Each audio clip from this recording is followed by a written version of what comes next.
ਪਿਛਲੇ ਇਸੇ ਪਾਰਟ ਦੇ ਜਿਹੜਾ ਪਹਿਲਾ ਟੌਪਿਕ ਸੀਗਾ ਉਹਦੇ ਵਿੱਚ ਅਸੀਂ ਪ੍ਰਾਈਜ਼ਿੰਗ ਦੇ ਬਾਰੇ ਪੜ੍ਹਿਆ। ਕੀਮਤ ਨਿਰਧਾਰਨ ਕਿੱਦਾਂ ਕੀਤੀ ਜਾਂਦੀ, ਉਹਦਾ ਕੀ ਅਸਰ ਪੈਂਦਾ, ਉਹਨੂੰ ਪ੍ਰਭਾਵਿਤ ਕਰਨ ਵਾਲੇ ਤੱਤ ਕਿਹੜੇ ਨੇ, ਇੰਟਰਨਲ ਐਕਸਟਰਨਲ ਫੈਕਟਰਸ। ਅਤੇ ਉਸ ਤੋਂ ਬਾਅਦ ਅਸੀਂ ਪੜ੍ਹਿਆ ਕਿ ਕੀਮਤ ਨਿਰਧਾਰਨ ਕਰਨ ਦੀਆਂ ਵੱਖਰੀਆਂ ਵੱਖਰੀਆਂ ਸਟ੍ਰੈਟਜੀਜ਼, ਜਿਨ੍ਹਾਂ ਨੂੰ ਆਪਾਂ ਅਲੱਗ-ਅਲੱਗ ਹੈਡਿੰਗਸ ਦੇ ਵਿੱਚ ਵੰਡਿਆ। ਬੇਸਿਕ ਸਟ੍ਰੈਟਜੀਜ਼, ਫਿਰ ਜਿਗਰਾਫਿਕ ਆਧਾਰ 'ਤੇ ਜਿੱਦਾਂ freight absorption, point of origin policy ਜਾਂ ਸਟ੍ਰੈਟਜੀ। ਫਰੇਟ ਅਬਜ਼ਰਪਸ਼ਨ ਦੇ ਵਿੱਚ 3 ਅਲੱਗ-ਅਲੱਗ ਬੇਸ ਪੁਆਇੰਟ ਜਿੱਦਾਂ ਸੀਗਾ ਸੈਗਮੈਂਟ ਜ਼ੋਨ ਪ੍ਰਾਈਜ਼ਿੰਗ ਪੋਲਿਸੀ, ਜਿਹਦੇ ਵਿੱਚ ਅਲੱਗ-ਅਲੱਗ ਜ਼ੋਨਸ ਦੇ ਵਿੱਚ ਡਿਵਾਈਡ ਕੀਤਾ ਜਾਂਦਾ ਹੈ। ਅਤੇ ਇਸ ਤਰੀਕੇ ਨਾਲ ਅਸੀਂ ਅਲੱਗ-ਅਲੱਗ ਤਰ੍ਹਾਂ ਦੀਆਂ ਜਿਹੜੀਆਂ ਨੇ ਸਟ੍ਰੈਟਜੀਜ਼, ਪ੍ਰਾਈਜ਼ਿੰਗ ਸਟ੍ਰੈਟਜੀਜ਼ ਜਿਹੜੀਆਂ ਨੇ ਉਹਨਾਂ ਦੇ ਬਾਰੇ ਪਿਛਲੇ ਟੌਪਿਕ ਦੇ ਵਿੱਚ ਪੜ੍ਹਿਆ, ਇਸੇ ਪਾਠ ਦਾ ਜਿਹੜਾ ਪਹਿਲਾ ਹਿੱਸਾ ਸੀਗਾ ਉਹਦੇ ਵਿੱਚ। ਅਤੇ ਅਸੀਂ ਦੇਖਿਆ ਕਿ ਮਾਰਕੀਟਿੰਗ ਦੀਆਂ 4 ਜਿਹੜੀਆਂ ਪੀਜ਼ ਹੈਗੀਆਂ ਉਹਦੇ ਵਿੱਚੋਂ ਸਭ ਤੋਂ ਪਹਿਲਾਂ ਪ੍ਰੋਡਕਟ ਆਉਂਦਾ, ਫਿਰ ਦੂਸਰੇ ਨੰਬਰ 'ਤੇ ਆਉਂਦੀ ਹੈ ਪ੍ਰਾਈਜ਼ਿੰਗ, ਅਤੇ ਹੁਣ ਆਪਾਂ ਤੀਜੇ ਦੀ ਗੱਲ ਕਰਾਂਗੇ ਪਲੇਸ। ਤੁਹਾਨੂੰ ਪਤਾ ਹੈ ਕਿ ਸਮਾਨ ਬਣਦਾ ਕਿਤੇ ਆ ਅਤੇ ਉਹਨੂੰ ਵੇਚਿਆ ਕਿਤੇ ਜਾਂਦਾ ਹੈ, ਅਤੇ ਜਦੋਂ ਉਹਨੂੰ ਵੇਚਿਆ ਜਾਂਦਾ ਹੈ ਅਤੇ ਫਿਰ ਉਹਨੂੰ ਵੇਚਣ ਵਾਸਤੇ ਸਾਨੂੰ ਵੰਡਣ ਵਾਸਤੇ ਜਾਂ ਵੇਚਣ ਵਾਸਤੇ ਉਹਨੂੰ ਸਾਡੇ ਕੋਲ ਜਿਹੜੀਆਂ ਚੀਜ਼ਾਂ ਹੁੰਦੀਆਂ ਨੇ, ਜੋ ਚੀਜ਼ਾਂ ਦੀ ਆਪਾਂ ਯੂਜ਼ ਕਰਦੇ ਉਹਨਾਂ ਨੂੰ ਆਪਾਂ ਕਹਿੰਦੇ ਹਾਂ ਉਹ ਪਲੇਸ ਮਿਕਸ ਦੇ ਵਿੱਚ ਉਹਨਾਂ ਨੂੰ ਸ਼ਾਮਿਲ ਕਰਦੇ ਹਾਂ। ਜਿੱਦਾਂ ਪ੍ਰੋਡਕਟ ਕਿੱਥੋਂ ਪ੍ਰੋਡਿਊਸ ਹੋਇਆ ਅਤੇ ਕਿੱਥੇ ਉਹਦੀ ਕੰਜ਼ੰਪਸ਼ਨ ਹੋਣੀ, ਉਹਦੇ ਰਾਹ ਦੇ ਵਿੱਚ ਜਿੱਥੋਂ ਉਹਨੂੰ ਲੈ ਕੇ ਜਾਣਾ ਹੈ, ਟਰਾਂਸਫਰ ਕਰਨਾ ਹੈ ਪ੍ਰੋਡਿਊਸਰ ਟੂ ਕੰਜ਼ਿਊਮਰ, ਅਤੇ ਉਹਦੇ ਵਿੱਚ ਕਈ ਸਾਰੀਆਂ ਚੀਜ਼ਾਂ ਸ਼ਾਮਿਲ ਹੈਗੀਆਂ ਨੇ, ਤਾਂ ਕਿ ਕੰਜ਼ਿਊਮਰ ਜਿਹੜਾ ਹੈਗਾ ਉਹਨੂੰ ਆਪਣੀ ਪੁਆਇੰਟ ਆਫ ਪ੍ਰੋਡਕਸ਼ਨ ਤੋਂ ਲੈ ਕੇ ਪੁਆਇੰਟ ਆਫ ਕੰਜ਼ੰਪਸ਼ਨ ਤੱਕ, ਮਤਲਬ ਜਿੱਥੋਂ ਉਤਪਾਦਨ ਹੋਇਆ ਉੱਥੋਂ ਲੈ ਕੇ ਉਹਨੂੰ ਜਿੱਥੇ ਉਹਦਾ ਉਪਭੋਗ ਕੀਤਾ ਜਾਣਾ ਉੱਥੇ ਤੱਕ ਪਹੁੰਚਾਉਣ ਵਾਸਤੇ ਸਾਨੂੰ ਜਿਹੜੇ ਆ ਉਹਦਾ ਹਸਤਾਂਤਰਨ ਕਰਨ ਵਾਸਤੇ ਸਾਨੂੰ ਕੁਛ ਤੱਤਾਂ ਦਾ ਹੈਲਪ ਲੈਣੀ ਪੈਂਦੀ ਹੈ। ਅਤੇ ਇਹਦੇ ਵਿੱਚ 2 ਤਰ੍ਹਾਂ ਦੇ ਤੱਤ ਸ਼ਾਮਿਲ ਆ, ਭੌਤਿਕ ਵੰਡ ਅਤੇ ਚੈਨਲ ਆਫ ਡਿਸਟਰੀਬਿਊਸ਼ਨ। ਭੌਤਿਕ ਵੰਡ ਮੀਨਸ ਫਿਜ਼ੀਕਲ ਡਿਸਟਰੀਬਿਊਸ਼ਨ, ਅਤੇ ਵੰਡ ਦੇ ਚੈਨਲ ਹੁੰਦੇ ਆ ਚੈਨਲਸ ਆਫ ਡਿਸਟਰੀਬਿਊਸ਼ਨ। ਹੁਣ ਫਿਜ਼ੀਕਲ ਡਿਸਟਰੀਬਿਊਸ਼ਨ ਦਾ ਮਤਲਬ ਕੀ ਹੈਗਾ, ਅਤੇ ਉਤਪਾਦਾਂ ਦੀ ਭੌਤਿਕ ਵੰਡ, ਭੌਤਿਕ ਸਾਂਭ ਸੰਭਾਲ, ਅਤੇ ਉਹਨਾਂ ਨੂੰ ਉਤਪਾਦਨ ਵਾਲੇ ਥਾਂ ਤੋਂ ਲੈ ਕੇ ਵਿਕਰੀ ਵਾਲੇ ਥਾਂ ਅਤੇ ਹਸਤਾਂਤਰਨ ਕਰਨ ਦੀ ਜਿਹੜੀ ਪੂਰੀ ਪ੍ਰਕਿਰਿਆ ਹੁੰਦੀ ਹੈ ਉਹਨੂੰ ਭੌਤਿਕ ਵੰਡ ਕਿਹਾ ਜਾਂਦਾ। ਇਸ ਵਿੱਚ ਉਹਨਾਂ ਸਾਰੀਆਂ ਗਤੀਵਿਧੀਆਂ ਨੂੰ ਸ਼ਾਮਿਲ ਕਰਦੇ ਹਾਂ ਆਪਾਂ ਜਿਹਦੇ ਨਾਲ ਉਤਪਾਦਕਾਂ ਤੋਂ ਗਾਹਕਾਂ ਜਾਂ ਉਪਭੋਗਤਾਵਾਂ ਵੱਲ ਹਸਤਾਂਤਰਿਤ ਕੀਤੇ ਜਾਂਦੇ ਨੇ। ਮਤਲਬ ਇਹਦੇ ਵਿੱਚ ਉਹ ਸਾਰੀਆਂ ਪ੍ਰਕਿਰਿਆਵਾਂ ਸ਼ਾਮਿਲ ਹੁੰਦੀਆਂ ਨੇ ਜਿਹਦੇ ਰਾਹੀਂ ਕਿ ਪ੍ਰੋਡਿਊਸਰ ਤੋਂ ਕੰਜ਼ਿਊਮਰਸ ਤੱਕ ਪ੍ਰੋਡਕਟ ਜਿਹੜੇ ਨੇ ਟਰਾਂਸਫਰ ਕਰ ਦਿੱਤੇ ਜਾਂਦੇ ਨੇ। ਫਿਲਿਪ ਕੋਟਲਰ, ਜਿਨ੍ਹਾਂ ਨੂੰ ਫਾਦਰ ਆਫ ਮਾਰਕੀਟਿੰਗ ਵੀ ਕਿਹਾ ਜਾਂਦਾ, ਮਾਰਕੀਟਿੰਗ ਜਾਂ ਮਾਰਕੀਟਿੰਗ ਮੈਨੇਜਮੈਂਟ ਵੀ ਕਿਹਾ ਜਾਂਦਾ, ਉਹਨਾਂ ਨੇ ਫਿਜ਼ੀਕਲ ਡਿਸਟਰੀਬਿਊਸ਼ਨ ਜਾਂ ਭੌਤਿਕ ਵੰਡ ਦੇ ਵਿੱਚ ਕੀ ਕਿਹਾ ਹੈਗਾ ਕਿ ਭੌਤਿਕ ਵੰਡ ਦੇ ਵਿੱਚ ਮੂਲ ਬਿੰਦੂ ਤੋਂ ਪ੍ਰਯੋਗ ਬਿੰਦੂ, ਮਤਲਬ ਜਿੱਥੋਂ ਉਹ ਸਟਾਰਟ ਹੋਇਆ ਅਤੇ ਜਿੱਥੇ ਉਹਦਾ ਪ੍ਰਯੋਗ ਹੋਣਾ ਤੱਕ ਸਮੱਗਰੀ ਜਾਂ ਅੰਤਿਮ ਵਸਤੂਆਂ ਦੇ ਭੌਤਿਕ ਪ੍ਰਵਾਹ ਦੇ ਨਿਯੋਜਨ, ਉਸਦੇ ਲਾਗੂਕਰਨ ਅਤੇ ਨਿਯੰਤਰਣ ਨੂੰ ਸ਼ਾਮਿਲ ਕੀਤਾ ਜਾਂਦਾ ਤਾਂ ਜੋ ਲਾਭ ਪ੍ਰਾਪਤ ਕਰਦੇ ਹੋਏ ਗਾਹਕਾਂ ਦੀਆਂ ਲੋੜਾਂ ਨੂੰ ਪੂਰਾ ਕੀਤਾ ਜਾ ਸਕੇ। ਫਿਜ਼ੀਕਲ ਡਿਸਟਰੀਬਿਊਸ਼ਨ ਦੇ ਵਿੱਚ ਕੀ ਸ਼ਾਮਿਲ ਹੈ, planning, implementing and controlling the physical flow of material and final goods from the point of origin to the point of use to meet the customer needs at a point. ਮਤਲਬ ਉਹਨੇ ਇਹ ਸਾਰੀ ਗੱਲ ਦੱਸੀ ਹੈ ਕਿ ਇਹਦੇ ਵਿੱਚ ਆਪਾਂ ਜੋ ਵੀ ਚੀਜ਼ਾਂ ਹੈਗੀਆਂ ਫਾਈਨਲ ਪ੍ਰੋਡਕਟਸ ਜੋ ਸਾਡੇ ਅਸੀਂ ਤਿਆਰ ਕਰਕੇ ਬਣਾਏ ਹੈਗੇ, ਜਿੱਥੋਂ ਬਣਾਏ ਆ ਅਤੇ ਜਿੱਥੇ ਉਹਨਾਂ ਨੂੰ ਭੇਜਣਾ ਹੈਗਾ ਆ, ਉਹਦੀ ਪਲੈਨਿੰਗ ਕਿੱਦਾਂ ਕਰਨੀ ਆ, ਉਹਨੂੰ ਲਾਗੂ ਕਿੱਦਾਂ ਕਰਨਾ, ਉਹਦਾ ਕੰਟਰੋਲ ਕਿੱਦਾਂ ਕਰਨਾ, ਤਾਂ ਜੋ ਕਸਟਮਰ ਦੀਆਂ ਸਾਰੀਆਂ ਜ਼ਰੂਰਤਾਂ ਨੂੰ ਲਾਭ ਦੇ ਉੱਤੇ, ਪ੍ਰੋਫਿਟ ਦੇ ਉੱਤੇ ਪੂਰਾ ਕੀਤਾ ਜਾ ਸਕੇ। ਮਤਲਬ ਆਪਾਂ ਲਾਭ ਵੀ ਕਮਾਉਣਾ ਲੇਕਿਨ ਕਸਟਮਰ ਦੀ ਸੈਟਿਸਫੈਕਸ਼ਨ ਵੀ ਹੋਣੀ ਜ਼ਰੂਰੀ ਹੈਗੀ ਹੈ। ਵਿਲੀਅਮ ਸਟੈਂਟਨ ਨੇ ਵੀ ਇਹਦੀ ਡੈਫੀਨੇਸ਼ਨ ਦਿੱਤੀ ਆ ਭੌਤਿਕ ਵੰਡ ਦੀ। ਭੌਤਿਕ ਵੰਡ ਵਿੱਚ ਉਤਪਾਦਾਂ ਦੇ ਭੌਤਿਕ ਪ੍ਰਵਾਹ ਦੇ ਪ੍ਰਬੰਧਨ, ਪ੍ਰਵਾਹ ਪ੍ਰਣਾਲੀਆਂ ਦੀ ਸਥਾਪਨਾ ਅਤੇ ਸੰਚਾਲਨ ਨੂੰ ਸ਼ਾਮਿਲ ਕੀਤਾ ਜਾਂਦਾ ਹੈ। Physical distribution involve the management of physical flow of products and establishment and operation of flow system. ਅਤੇ ਫਿਜ਼ੀਕਲ ਵੰਡ ਦੇ ਵਿੱਚ ਆਪਾਂ ਕੀ ਸ਼ਾਮਿਲ ਕਰਦੇ ਹਾਂ, ਜੋ ਪ੍ਰੋਡਕਟਸ ਹੈ ਉਹਨਾਂ ਦਾ ਫਿਜ਼ੀਕਲੀ ਫਲੋ ਕਿਸ ਤਰ੍ਹਾਂ ਹੋ ਰਿਹਾ ਹੈਗਾ, ਉਹਦੇ ਵਿੱਚ ਕਿਹੜਾ ਪੂਰਾ ਆਪਰੇਸ਼ਨ, ਉਹਦਾ ਕਿੱਦਾਂ ਸਥਾਪਨਾ ਕੀਤੀ ਜਾ ਰਹੀ ਹੈ ਅਤੇ ਉਹਦਾ ਆਪਰੇਸ਼ਨ ਕਿੱਦਾਂ ਹੋ ਰਿਹਾ ਪੂਰੇ ਫਲੋ ਸਿਸਟਮ ਦਾ, ਉਹਨੂੰ ਇਹਦੇ ਵਿੱਚ ਇਨਕਲੂਡ ਕੀਤਾ ਜਾਂਦਾ ਹੈਗਾ। ਹੁਣ ਇਹਦੇ ਤੱਤ ਕੀ, ਇਹਦੇ ਵਿੱਚ 4 ਤੱਤ ਆ ਜਾਂਦੇ ਆ। ਆਰਡਰ ਦੀ ਪ੍ਰੋਸੈਸਿੰਗ ਕਰਨਾ, ਫਿਰ ਉਹਦੀ ਟਰਾਂਸਪੋਰਟੇਸ਼ਨ ਕਰਨਾ, ਉਹਦੀ ਵੇਅਰ ਹਾਊਸਿੰਗ ਅਤੇ ਇਨਵੈਂਟਰੀ। ਅਤੇ ਆਰਡਰ ਦੀ ਪ੍ਰੋਸੈਸਿੰਗ ਸਭ ਤੋਂ ਇੰਪੋਰਟੈਂਟ ਹੈ। ਅਗਰ ਆਰਡਰ ਦੀ ਪ੍ਰੋਸੈਸਿੰਗ ਸਹੀ ਤਰੀਕੇ ਨਾਲ ਹੋਊਗੀ, ਮਤਲਬ ਜੋ ਸਾਡੇ ਕਸਟਮਰਸ ਹੈਗੇ ਜਿਨ੍ਹਾਂ ਨੇ ਸਾਨੂੰ ਆਰਡਰ ਦਿੱਤਾ ਹੈਗਾ, ਅਗਰ ਸਮੇਂ 'ਤੇ ਆਪਾਂ ਉਹਨਾਂ ਦਾ ਆਰਡਰ ਜਿਹੜਾ ਹੈਗਾ ਰਿਸੀਵ ਕਰ ਸਕਾਂਗੇ ਅਤੇ ਉਹਦੀ ਪ੍ਰੋਸੈਸਿੰਗ ਸਹੀ ਤਰੀਕੇ ਨਾਲ ਕਰ ਸਕਾਂਗੇ, ਅਤੇ ਫਿਰ ਹੀ ਜਿਹੜਾ ਗਾਹਕ ਨੂੰ ਆਪਾਂ ਸੰਤੁਸ਼ਟ ਕਰ ਸਕਾਂਗੇ ਅਤੇ ਆਪਣਾ ਲਾਭ ਵੀ ਕਮਾ ਸਕਾਂਗੇ। ਅਤੇ ਆਰਡਰ ਦੀ ਪ੍ਰੋਸੈਸਿੰਗ ਪਹਿਲਾ ਸਟੈਪ ਹੋ ਗਿਆ ਜਾਂ ਪਹਿਲਾ ਤੱਤ ਹੋ ਗਿਆ ਫਿਜ਼ੀਕਲ ਡਿਸਟਰੀਬਿਊਸ਼ਨ ਦੇ ਵਿੱਚ। ਫਿਰ ਟਰਾਂਸਪੋਰਟੇਸ਼ਨ, ਜਿਹਦੇ ਰਾਹੀਂ ਅਸੀਂ ਰੋਡ ਰਾਹੀਂ ਜਾਂ ਬਾਏ ਏਅਰ ਔਰ ਬਾਏ ਸੀ ਜਾਂ ਵਟਐਵਰ ਰੇਲਵੇ ਰੂਟ, ਜਦੋਂ ਅਸੀਂ ਕਸਟਮਰਸ ਨੂੰ ਉਹਨਾਂ ਦਾ ਪ੍ਰੋਡਕਟ ਜਿਹੜਾ ਹੈ ਉਹ ਡਿਲੀਵਰ ਕਰਨਾ ਹੈ, ਉਹ ਟਰਾਂਸਪੋਰਟੇਸ਼ਨ ਦੇ ਮੀਡੀਅਮ ਦੇ ਨਾਲ ਅਸੀਂ ਉਹ ਕਰਨਾ ਹੈਗਾ। ਥਰਡ ਇਜ਼ ਵੇਅਰ ਹਾਊਸਿੰਗ, ਜਦੋਂ ਤੱਕ ਉਹ ਪ੍ਰੋਡਕਟ ਆਪਾਂ ਨਹੀਂ ਵੇਚਦੇ ਆਪਾਂ ਉਹਨੂੰ ਕਿਤੇ ਨਾ ਕਿਤੇ ਸਟੋਰ ਕਰਕੇ ਰੱਖਣਾ ਹੈ, ਉਹਨੂੰ ਕਿਤੇ ਨਾ ਕਿਤੇ ਗੋਡਾਊਨ ਦੇ ਵਿੱਚ ਸੇਫ ਰੱਖਣਾ ਹੈ, ਤਾਂ ਜੋ ਅਸੀਂ ਜਦੋਂ ਉਹਦੀ ਮੰਗ ਉਤਪੰਨ ਹੁੰਦੀ ਹੈ ਜਾਂ ਪੈਦਾ ਹੁੰਦੀ ਹੈ ਤਾਂ ਆਪਾਂ ਉਹਨੂੰ ਉਸੇ ਹਿਸਾਬ ਨਾਲ ਉਹ ਪ੍ਰੋਡਕਟ ਨੂੰ ਉੱਥੋਂ ਵੇਅਰ ਹਾਊਸ ਤੋਂ ਕੱਢ ਕੇ ਜਿਹੜਾ ਹੈ ਉਹ ਪ੍ਰੋਡਕਟ ਕਸਟਮਰ ਦੇ ਡੋਰ ਸਟੈਪ ਤੱਕ ਡਿਲੀਵਰ ਕਰ ਸਕੀਏ। ਅਤੇ ਇਹਦੇ ਨਾਲ ਅਸੀਂ ਕਸਟਮਰ ਨੂੰ ਪਲੇਸ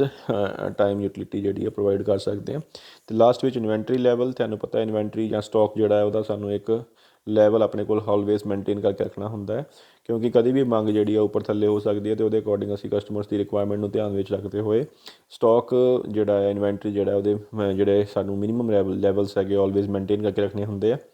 ਅਤੇ ਇਹਦੇ ਵਿੱਚ ਇਹ ਵੀ ਦੇਖਣਾ ਹੁੰਦਾ ਕਿ ਬਹੁਤਾ ਵੀ ਆਪਾਂ ਸਟਾਕ ਪਾਈਲਿੰਗ ਨਹੀਂ ਕਰ ਸਕਦੇ, ਕਿਉਂਕਿ ਉਹਦੀ ਵੀ ਕੋਸਟ ਆਉਂਦੀ ਹੈ। ਜਿੰਨੀ ਆਪਾਂ ਸਟਾਕ ਪਾਈਲਿੰਗ ਕਰਾਂਗੇ ਸਮਾਨ ਖਰਾਬ ਹੋ ਸਕਦਾ ਹੈ, ਨਸ਼ਟ ਹੋ ਸਕਦਾ ਹੈ, ਉਹਨੂੰ ਕਿਸੇ ਨਾ ਕਿਸੇ ਤਰੀਕੇ ਨਾਲ ਜਿਹੜਾ ਆ ਡੈਮੇਜਿੰਗ ਚੀਜ਼ਾਂ ਹੋ ਸਕਦੀਆਂ ਨੇ। ਇਸ ਤਰੀਕੇ ਨਾਲ ਆਪਾਂ ਇਨਵੈਂਟਰੀ ਦਾ ਇੱਕ ਇਹੋ ਜਿਹਾ ਲੈਵਲ ਰੀਜ਼ਨੇਬਲ ਲੈਵਲ ਮੇਨਟੇਨ ਕਰਕੇ ਰੱਖਣਾ ਹੁੰਦਾ, ਜਿਹਦੇ ਨਾਲ ਕਿ ਅਸੀਂ ਕਸਟਮਰਸ ਦੀਆਂ ਮਾਰਕੀਟ ਦੀਆਂ ਡਿਮਾਂਡ ਜਿਹੜੀਆਂ ਹੈਗੀਆਂ ਉਹਨਾਂ ਨੂੰ ਟਾਈਮ 'ਤੇ ਪੂਰਾ ਕਰ ਸਕੀਏ। ਹੁਣ ਇਹਦੇ ਵਿੱਚ ਅਗਲਾ ਟੌਪਿਕ ਆਉਂਦਾ ਹੈ ਕਿ ਫੰਕਸ਼ਨ ਕੀ ਹੁੰਦੇ ਫਿਜ਼ੀਕਲ ਡਿਸਟਰੀਬਿਊਸ਼ਨ ਦੇ, ਭੌਤਿਕ ਵੰਡ ਦੀ ਭੂਮਿਕਾ ਕੀ ਆ, ਉਪਯੋਗਤਾ ਕੀ ਆ, ਫੰਕਸ਼ਨ ਕੀ ਆ। ਅਤੇ ਇਹਦੇ ਨਾਲ ਅਸੀਂ ਕਈ ਫੰਕਸ਼ਨ ਪਰਫੋਰਮ ਕਰ ਸਕਦੇ ਹਾਂ ਫਿਜ਼ੀਕਲ ਡਿਸਟਰੀਬਿਊਸ਼ਨ ਦੇ ਰਾਹੀਂ। ਇਹਦੇ ਨਾਲ ਅਸੀਂ ਡਿਸਟਰੀਬਿਊਸ਼ਨ ਦੀ ਜਿਹੜੀ ਕੋਸਟ ਹੈਗੀ, ਵੰਡ ਦੀ ਲਾਗਤ ਹੈ, ਉਹਨੂੰ ਨਿਰਧਾਰਿਤ ਕਰ ਸਕਦੇ, ਨਿਯੰਤਰਿਤ ਕਰ ਸਕਦੇ ਹਾਂ। ਇਹਦੇ ਰਾਹੀਂ ਅਸੀਂ ਵਧੀਆ ਸਹੂਲਤਾਂ ਜਿਹੜੀਆਂ ਹੈਗੀਆਂ ਅਗਰ ਸਾਰੀਆਂ ਸਾਨੂੰ ਮਿਲਦੀਆਂ ਹੈਗੀਆਂ ਤਾਂ ਉਪਭੋਗਤਾ ਨੂੰ ਉਤਪਾਦ ਦੀ ਨਿਰੰਤਰ ਪੂਰਤੀ ਕੀਤੀ ਜਾ ਸਕਦੀ ਹੈ।